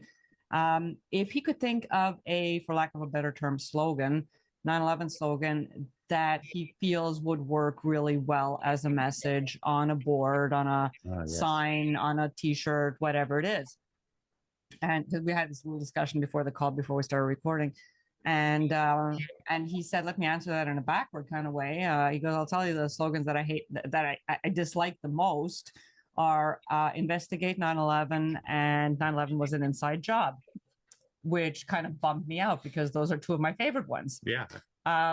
Which, oh, you're wearing Investigate. Yeah, on front and back. Yeah. And I've got 9/11 Truth now, which probably he would have objected to as well. And I guess his reason for that is that it puts people off too much. It tells people we know something you don't, and maybe it's a bit too aggressive. And who else? It was Glenn Corbett also said the one thing that just bothered me the most is seeing all these 9/11 truth advocates down on ground zero with these black shirts. It just gave off a bad. I kind of see. I understand where he's coming from. But it wasn't so much the message. I think it was just the demeanor of the people who were in the streets, and the black and white is not exactly very. I mean, it's not very inviting. Anyways, wear more purple. Anyway, so. So and the thing was that Richard Elfritz actually did not have an answer right on the spot of what he thought might make a good slogan that you might want to incorporate. So he said he'd think about it, and I thought I'd throw the question out there. I have a T-shirt that says "Embrace 9/11 Truth," which I think is a little bit softer. Mm-hmm. And I have another one. Oh no, I don't have another one. But I like "Question 9/11." Thought of getting a T-shirt done saying "Question 9/11" because I think that is also just a little bit softer. But maybe Richard will tell me otherwise. I don't know. So I'm just throwing it out there. Is there anybody? It's got to be, obviously, it can't be a whole paragraph because it's tough when you only got like 2 or 3 words or 4 words. Yeah. That's all you got. You got a handful of words. And what kind of a message do you think would draw people in and be less off-putting than investigate 9/11? If anybody has. I might have to think about it. Or you can think about it. Think about it. We'll talk about it next week. I like job, right? With a tiny little 9/11 inside the O. Hey, Gene, I'll say peace out, everyone. Have a great week. And I'm in this treason, not terrorism meme intrigues me. Yeah, that's a good one. Yeah, that's funny because that one I find has 2 words that are very, very strong. And I don't know if anybody ever noticed on the 9/11 was an inside job that World Trade Center 7 is represented by that. Whoever did the graphic design for that was amazing. Well, you guys, anybody have any other suggestions while I bring it up so I can show you this? Memes, 9/11. Where is it? Inside. Here we go. Let me show you this. I don't know if you guys ever noticed this before. I didn't notice it probably till like last year. I'm like, wait a second. So you got the 2 towers, 9/11, the Twin Towers. The J is the 3rd tower. That's clever. Yeah, it is clever. I never noticed that before. All right. Anybody else? Slogans, or we save that for next week? How about sarcastically never investigate? Or, how they have never forget and have it in the same style, but instead of never forget, never investigate, but keep all the other aesthetics so that people will wonder. I had suggested that to AE at the time when Richard was still there. I don't know if you can dig it up. Don't question Building 7. Yeah. We came up with a whole don't question Building 7 exactly for that reason. Reverse psychology. It's like, well, what do you mean? A, don't tell me what I can't question. Mm-hmm. X is a Building 7 thing. So, I think reverse psychology sometimes is very necessary to break through the cognitive dissonance or the defensiveness that people feel. Sue? Well, I don't really have a slogan, but maybe if someone can come up with one with this idea, I find the best way to reach people is to first engage their interests. 9/11 changed the world, caused endless wars, and stole your freedoms and emptied our coffers, et cetera, et cetera. And that's why, and the 9/11 commissioners themselves say that they were, the information was kept from them. There's no reason for all this that affected all of us to be kept from us unless they've got something to hide. So we need to uncover the truth. I don't know how you can boil all that down into a slogan, but I'll work on that. Yeah. I think that's pretty much it. Thank you, Sue. Carl? Yes, just seeking clarification here from those who have expressed a strong opinion. What is the proper terminology to describe people who commit terrorism in furtherance of the Greater Israel Project? Yeah, I think Christopher Berlin, I already answered that. I'll bring it up again so you can see it. There it is. A more specific term should have been used, such as, quote, Israeli intelligence or, quote, a cabal of Zionist terrorists. I like that. Cabal of Zionist terrorists. That's a good one. Thank you, Carl. Let's go to David. Yes, thank you. I'm thinking back to the line. It's a little cheeky, but I think it's partially on point. Peter Sellers and Dr. Strangelove, where he says, gentlemen, there will be no fighting in here. This is the war room. Yes. So some quippy slogan that encompasses that sort of irony. Two phrases come to mind. One is, there's nothing to see here, move along. That could be paired with Building 7, something like that. And the other is, it is what it is. I mean, it says nothing. It's a throwaway line, and it gets at some of the cynicism maybe that could be brought forward. And even though it's heartfelt, of course, what we're trying to do, bringing forward some of those elements of humor, irony, and I mean, it's too serious maybe to be snarky about, but something along those lines. I mean, I'm one of those who happens to love that it is what it is. I know a lot of people hate it because it just is. It just is. And if you combine that with 9/11 truth, it is what it is. That basically tells people, it is what it is. But you know, you may not want to look at it. You may not want to accept it. But even if you don't accept it, it still is what it is. It forces people to settle into their cynicism, or it invites people to look harder, longer, deeper. I love that. Thank you very much. Mm-hmm. So you guys autistic about it before, hey? You war mustering for it. Gentlemen, you can't fight in here. This is the war room. What is going on here? That took forever. Sorry. Wasn't as quick on that one. Thanks, David. Craig. Good stuff. Thank you. Craig, you're up. Oh, yeah. Sorry. I just dropped in late on this call. I was putting furniture together in my new pad, so sorry about that. Or I was watching other people do it. More to the point. Anyway, yeah, just to throw, I might as well throw my 2 cents in. I'm inclined to think that sometimes with slogans that we can get like too clever for our own good. You know, we assume that a clever slogan is something that someone's going to take, you know, a minute to think about and figure out. And I think a lot of the time they aren't. That might be pessimistic, but you know, so I'm not a big fan of the "it is what it is" because I'm not sure what people would conclude from that, frankly. I would like something like very blunt, and that's like, I don't think we should be worried about being too soft after a quarter of a century, personally. But something like, you know, they blew the towers up, or the towers were blown up, or something, to me would pop off a shirt. You know, something like that's going to smack people in the face. But it's something that we already say. So that would be my suggestion, although I missed the beginning of the discussion. But I think messages on slogans have to be very clear what the intent is. Even if they are clever, they have to be clear. You know, and I think, you know, so anyway, yeah, I'll just good point. Yeah, there, I guess. Brutal honesty.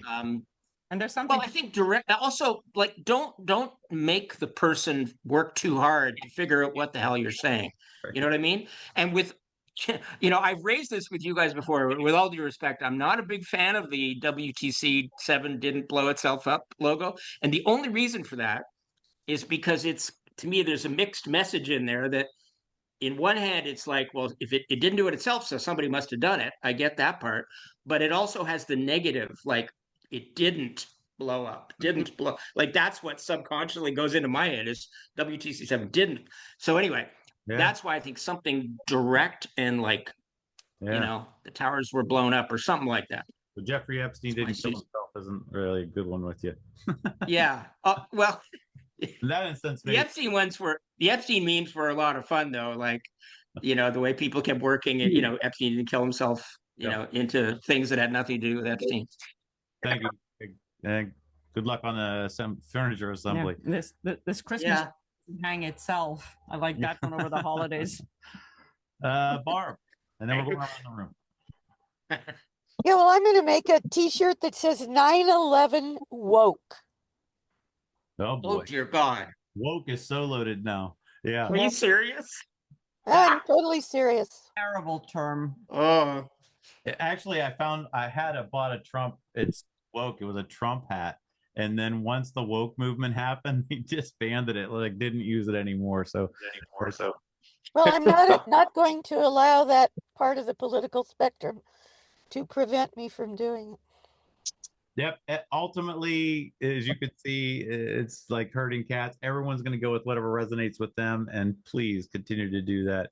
Last word to Carl, and then we are going around the room because now I'm past 6:30. Go ahead, Carl. Now, as is related in the JFK truth community, they still talk about Lee Harvey Oswald for some reason because it drags on debate forever without ever getting back to like who really did it.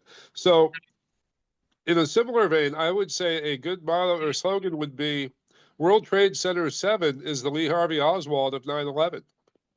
Something to think about. Because we keep talking about it instead of moving forward to who did it. All right. Well, but Bin Laden is the Lee Harvey Oswald. Yeah, oh, that's true. Yeah. No, the distraction. What's Lee Harvey Oswald is still the distraction on JFK and WTC7. I mean, it's sort of obvious, so it's being used as a distraction. No. 7, not enough people know about World Trade Center 7 to make the connection. Extremely. I don't know how much more I could disagree with that. It's not a distraction, but thank you. It's the smoking gun. It's the thing that nobody knows about. Carl, I'll give you the first thing. Anything to wrap up? Anything for the room? Just saying goodbye. How should we refer to Muslims that are terrorists as opposed to just saying Islamic terrorists? All right. Just kidding. Yeah. Jerry, anything for the group wrapping up?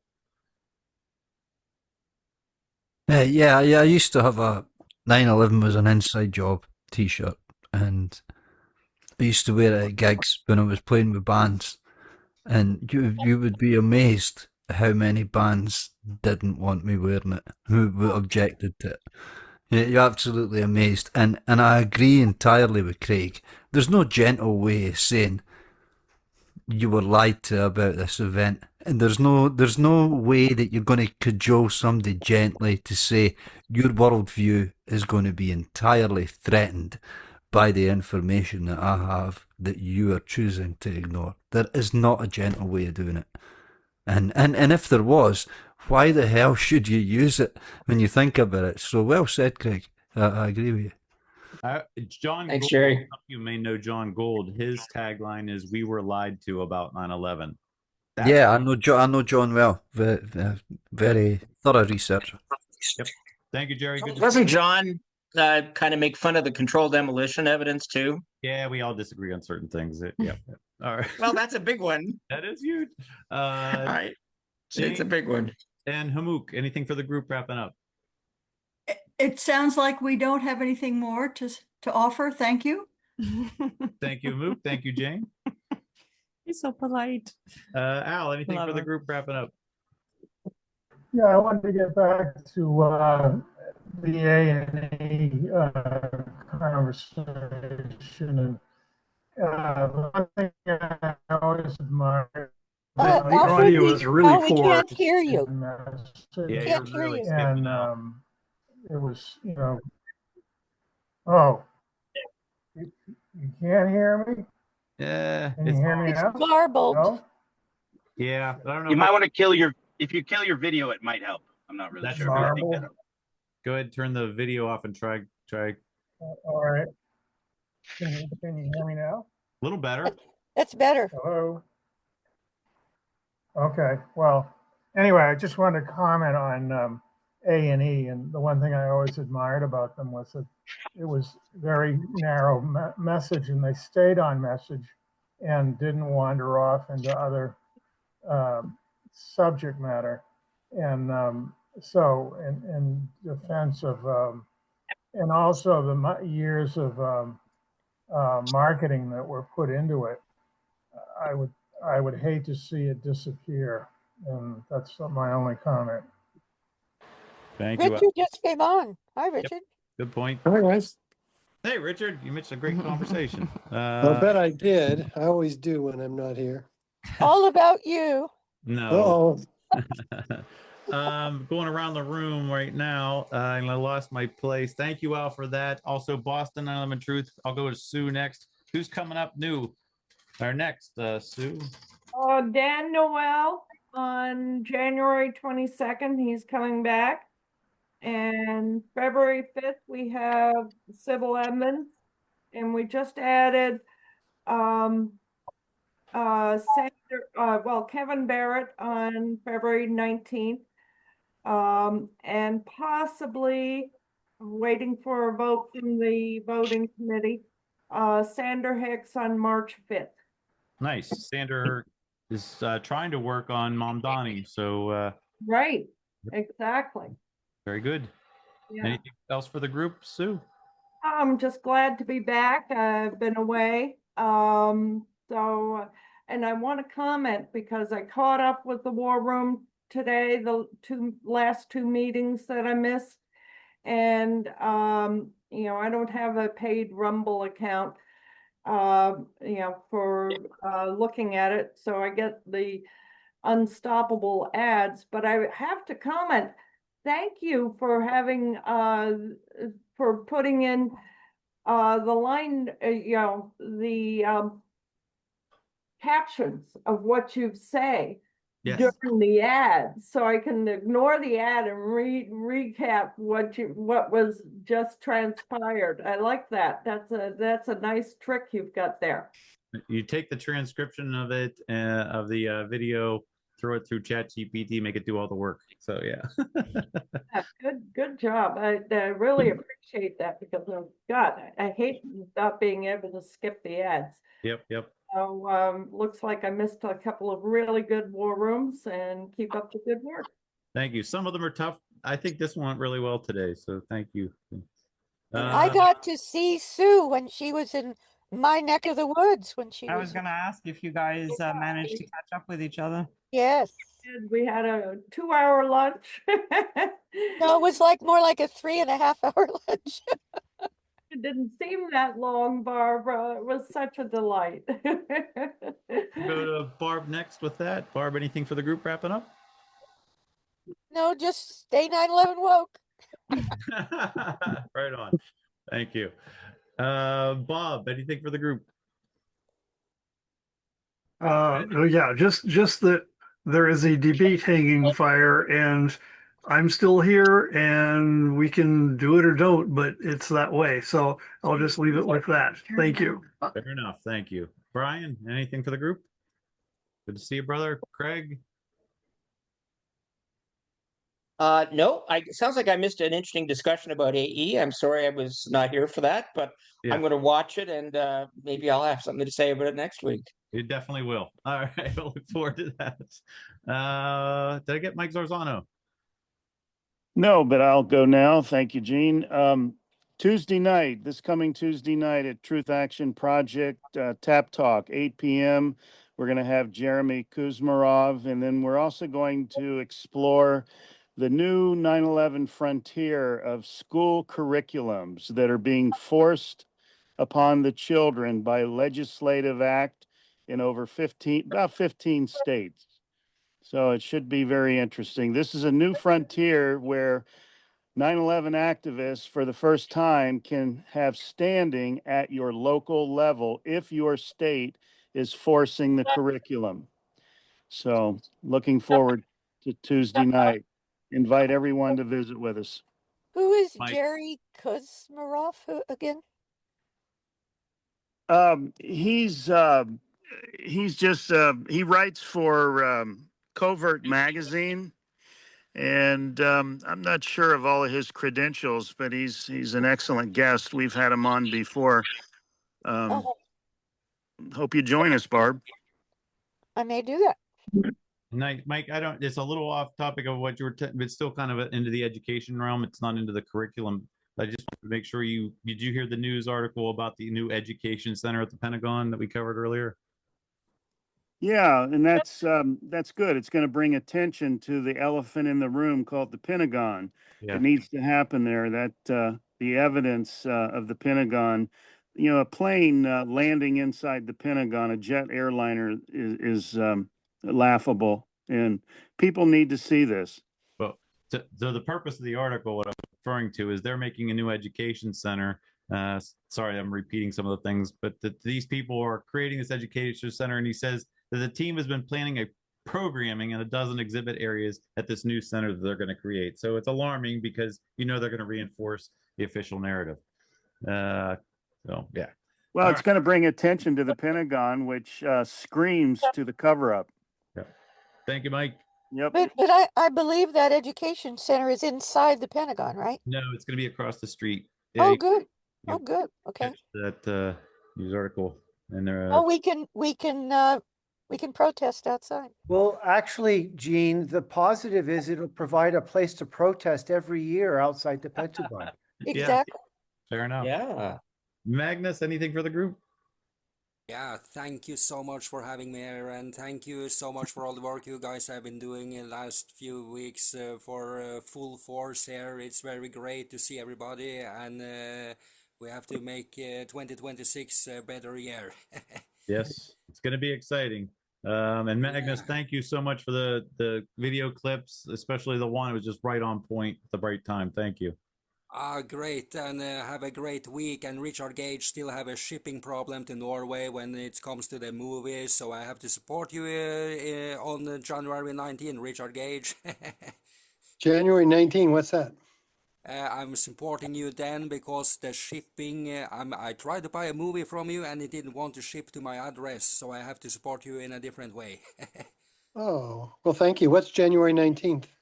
That's when I'm getting more money to do that. No. Well, sweet of you. Thank you, Magnus.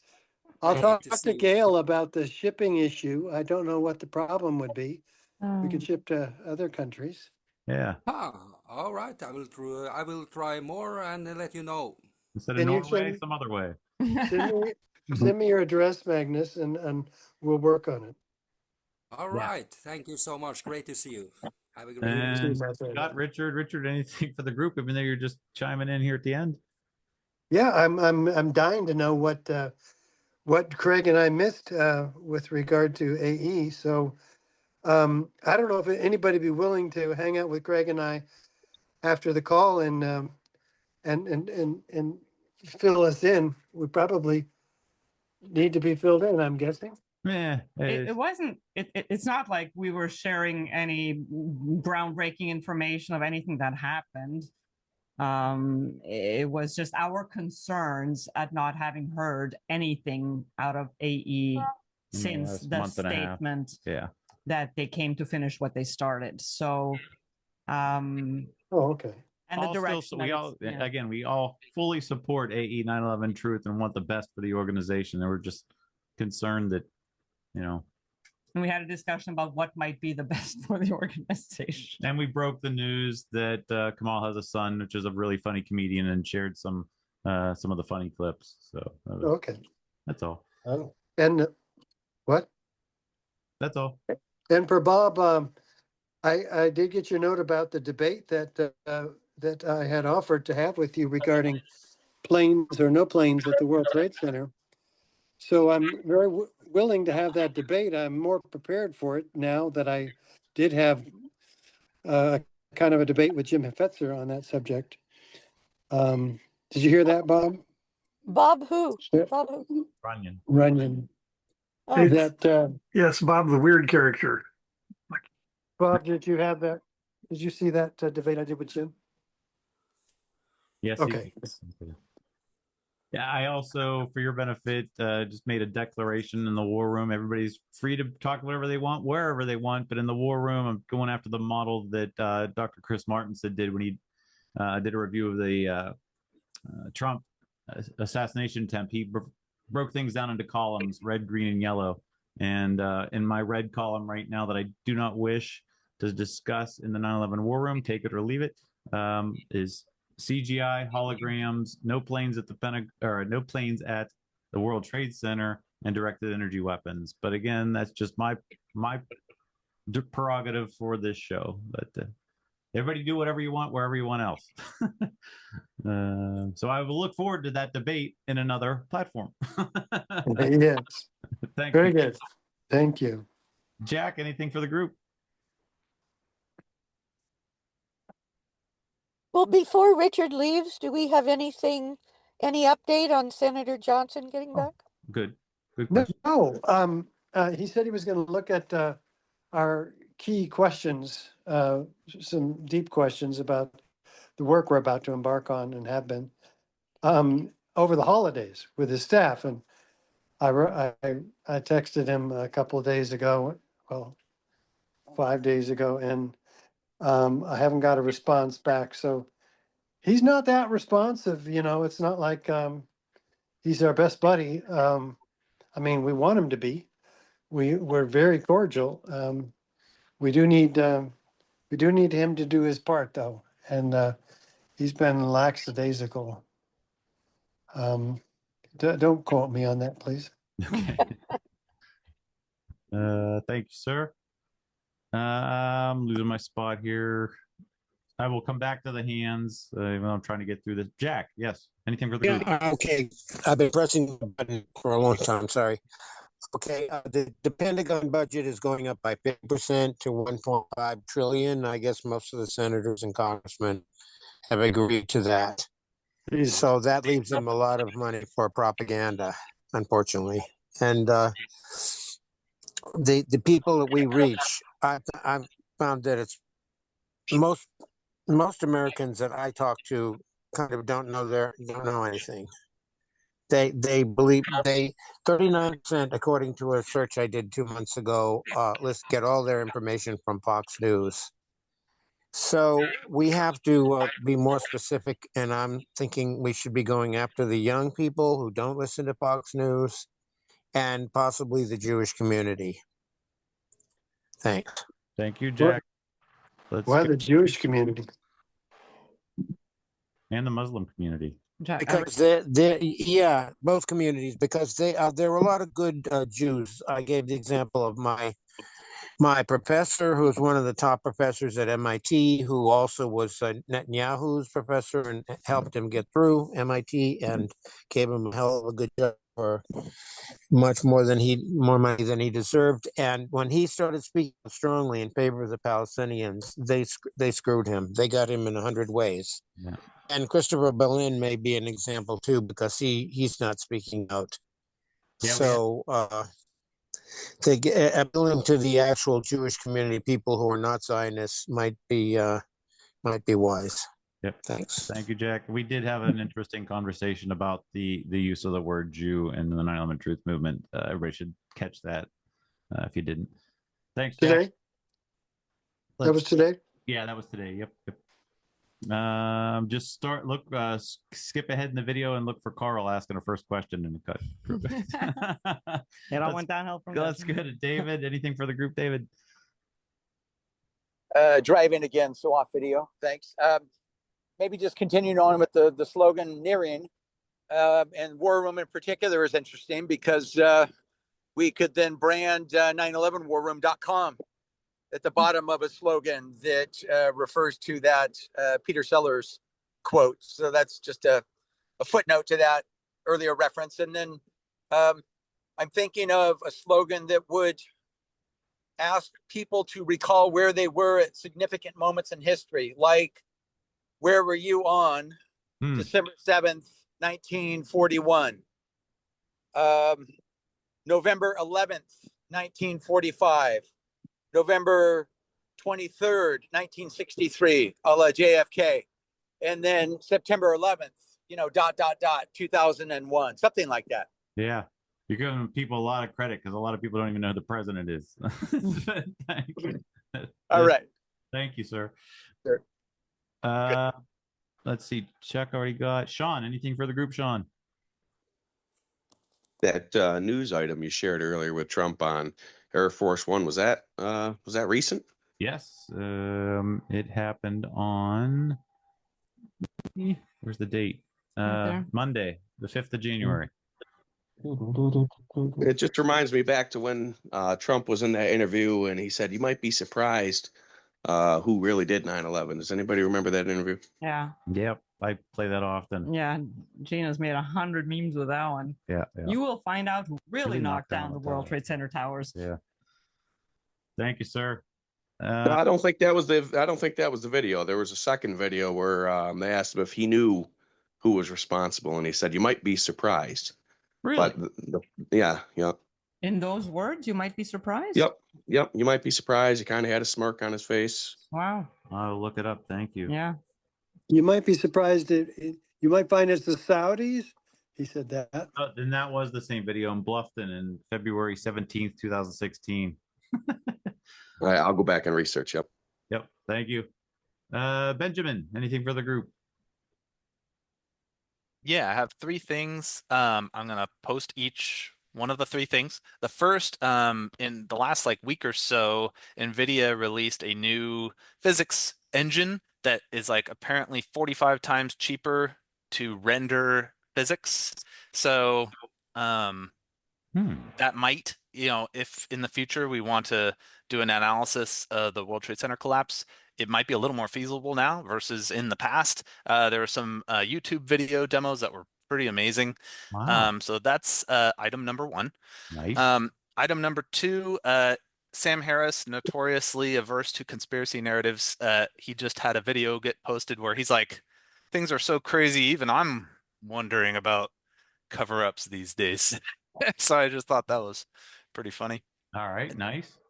And then the third one, AE 9/11 Truth idea. I know we had that petition list that's sort of broken and outdated, 3,600. Back in 2021, Ron Hamburger, who was one of those engineers on the day of, thought it was a demolition and then has since 180'd and has fought against the 9/11 Truth movement. He made a big critique of AE 9/11 Truth, and when he did that, he did a breakdown of the petition list and said, well, how many of these are structural engineers? How many of these are, professional engineers? And I thought that it would be really cool to have sort of a breakdown of which ones, have which credentials, and then not only what percent are, representative of that field, because a lot of these are very specialized fields, but how many of them have actually looked at it versus just are blindly trusting NIST's reports.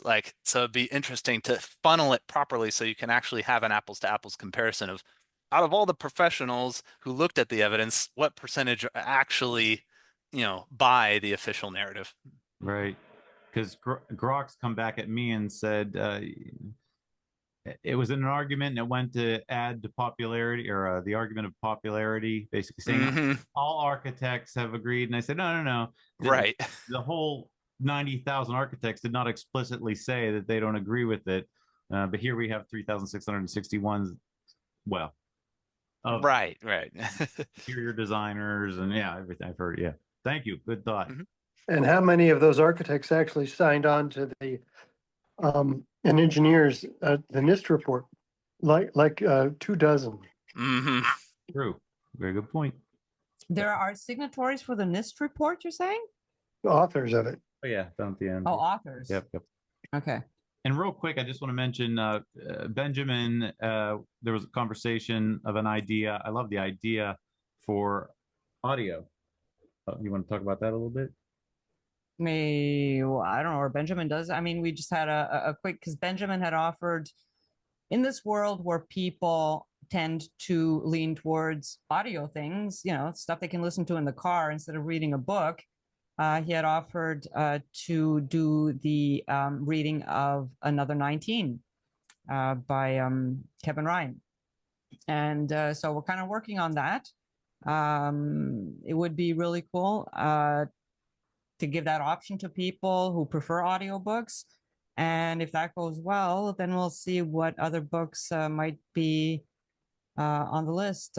We agree that it shouldn't be the technical ones because they don't read very well, but anything that has a bit of a narrative, a bit of a history context, that might be a road that we're going to go down on. And I threw out the idea, David Ray Griffin's 14 books on 9/11. AI's out there now where you could take a audio clip of, say, David Ray Griffin's voice and throw it into this AI, and it will read through the text in his voice.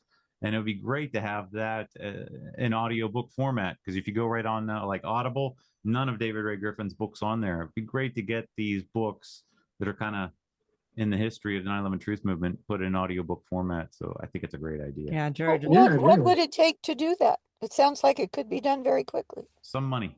That's, that's what it would Why take. would it take money?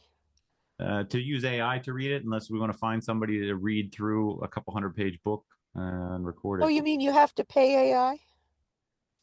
For the technology to be able to do it, yes. Oh. It basically voice clones somebody, and then you give it a set of text, and it will read through that person in that person's voice.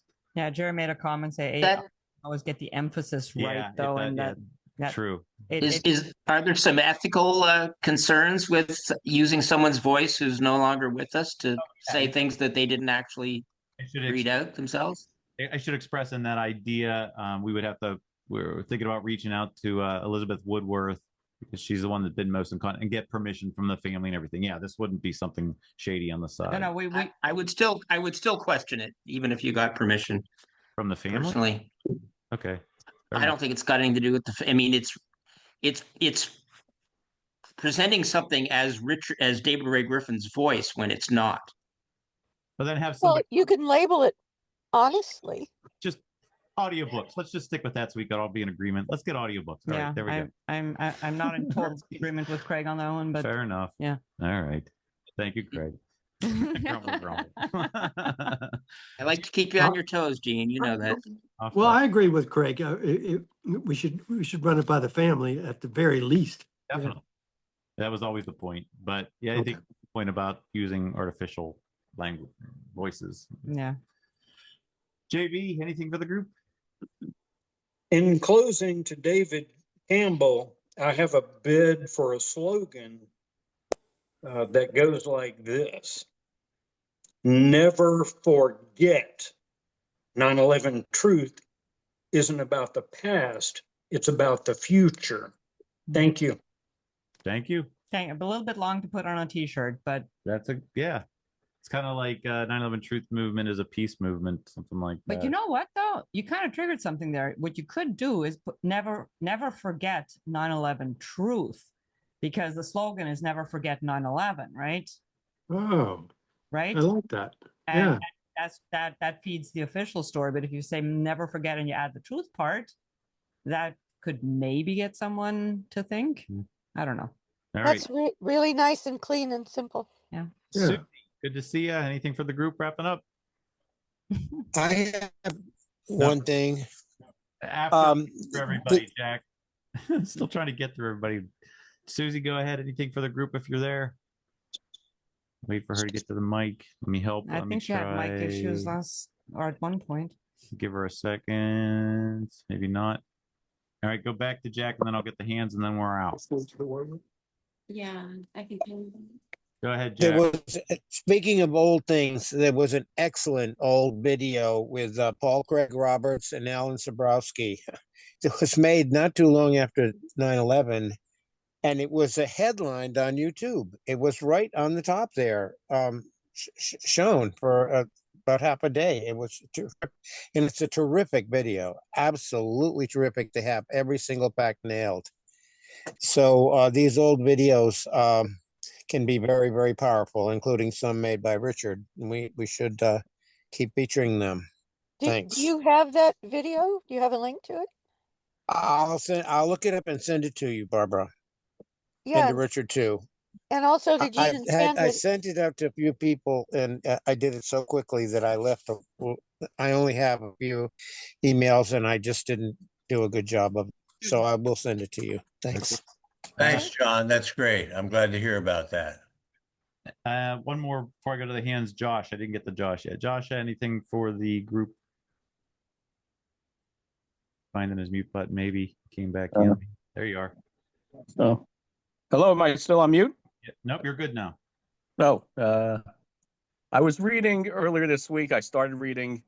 It's on the CIA website. It's a paper by Richard Shelby. He was on the Joint Inquiry, which investigated intelligence failures. And there was an interesting comment from Richard Shelby in this article. He said in 2001, for the CIA's counterterrorist budget, the CIA actually did not spend all the money allocated for counterterrorism, which to me was surprising when the system was blinking red and all the other foreign countries were warning of a major terrorist attack.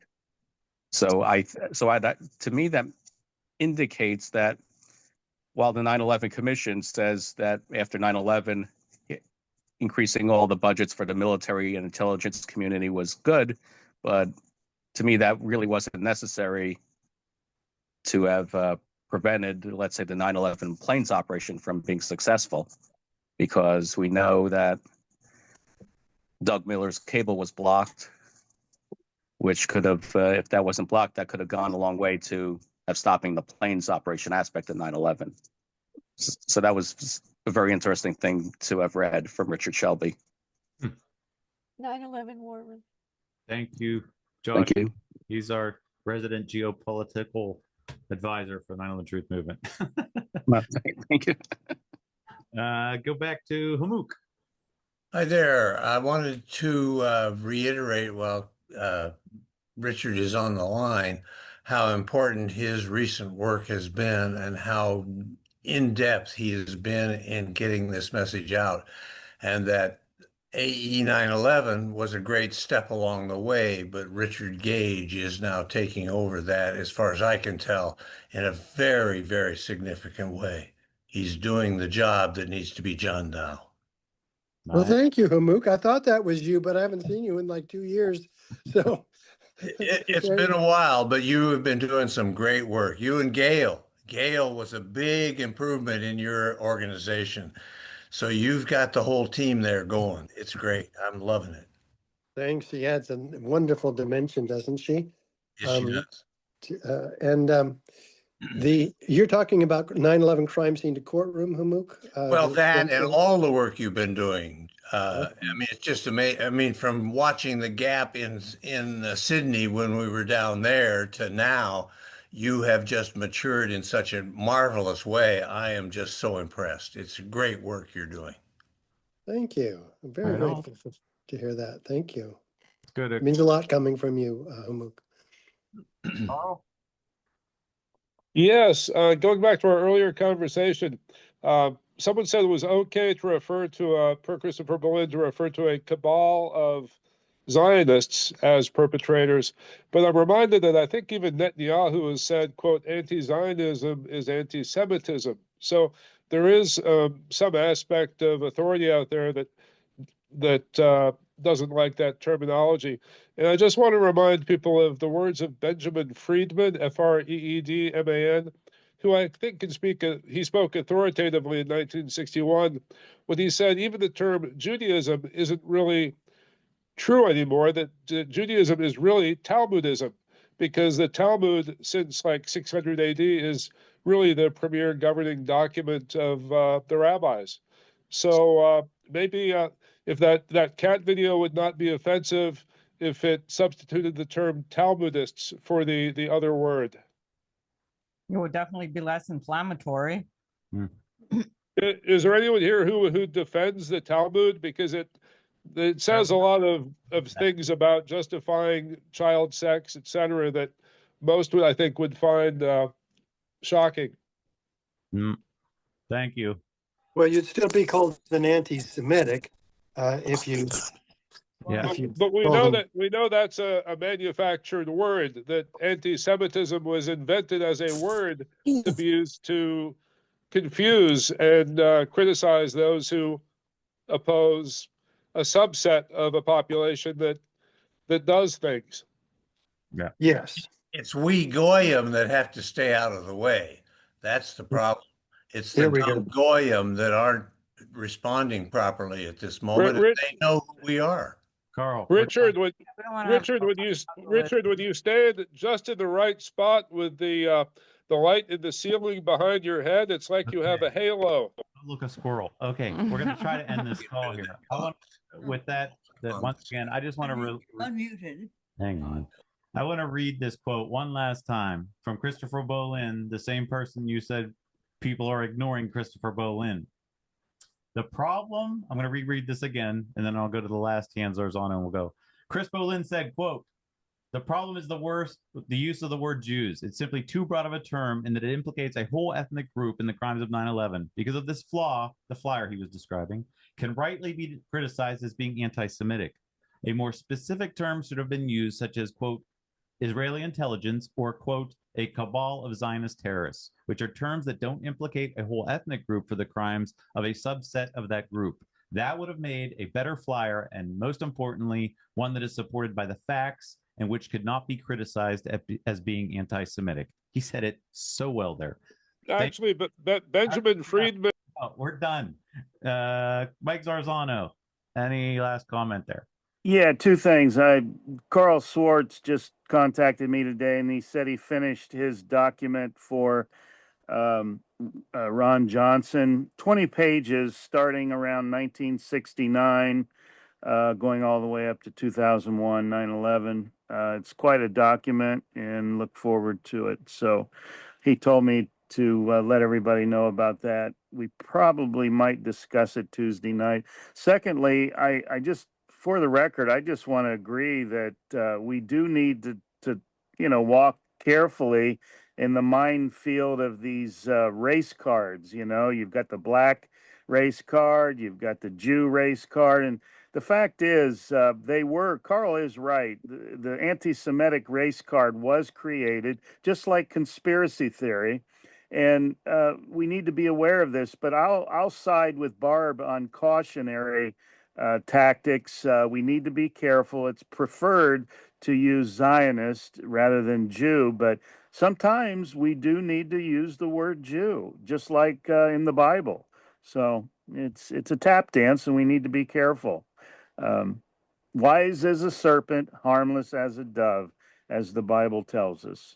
Thanks, Mike. Yep. Thank you. Anything for the group? Barb, I would pay to see you in a t-shirt saying 9/11 woke. And if you do that, we'll make sure it goes viral, because I think that would just be. I'm going to pay her not to wear that t-shirt. No, hold on. How much are you willing to pay? Let me think about it. What's it going to take? That's too funny. And I don't know. I don't really want to open like a new thing, but we did have a conversation. Gene got contacted by someone on X from Great Britain. Oh, yeah. Who's writing a book. He's an architect. Yep. Andrew Teese, an architect from England. We had a private conversation with him to connect him with some other people. Paul Cayley, who wrote Calling Out Bravo 7. Matt Campbell, who's over there with his Inquest. And with some other people, and lo and behold, Andrew lives like 5 miles or kilometers, whatever, away from Paul, and they're going out for a brew. So it's fantastic. He said he's going to finish up his book. He's found a publisher. He's not going to focus so much on the technicalities of 9/11, but more the historicity of it. And he should be wrapping up again in about 3 months, and it'll be interesting. But yeah, it was just a really wonderful story about connection. It started off with one guy reaching out to Gene saying, "Hey, I have some questions." And Gene said, "Hey, why don't you come on a private Zoom with us?" And literally 2 minutes before we got on, Gene's furiously texting like Paul and a couple other people saying, "Hey, you got to come on this call." Richard couldn't make it. And as it turned out, they know each other. So you got the fireman and you got the architect, and they live within walking distance, or at least driving distance, to each other. And they're going to be probably seeing each other regularly. And that's how you build your little network of, even if it's just a couple of people, that you can do this face to face with and in person rather than Right. Zoom trying to is- grow a movement, not Yep. try to lead it. We're just trying to grow it. And I'm fine with doing that from the back of the room. So anyway, thank you all for being here. Thanks for being a part of this. Have a good evening and a great week. And let's talk next time. See you next Thanks, time. you guys. Thank you. Thanks, Gene and Sandra. Yep. Gentlemen, you can't fight in here. This is the war room.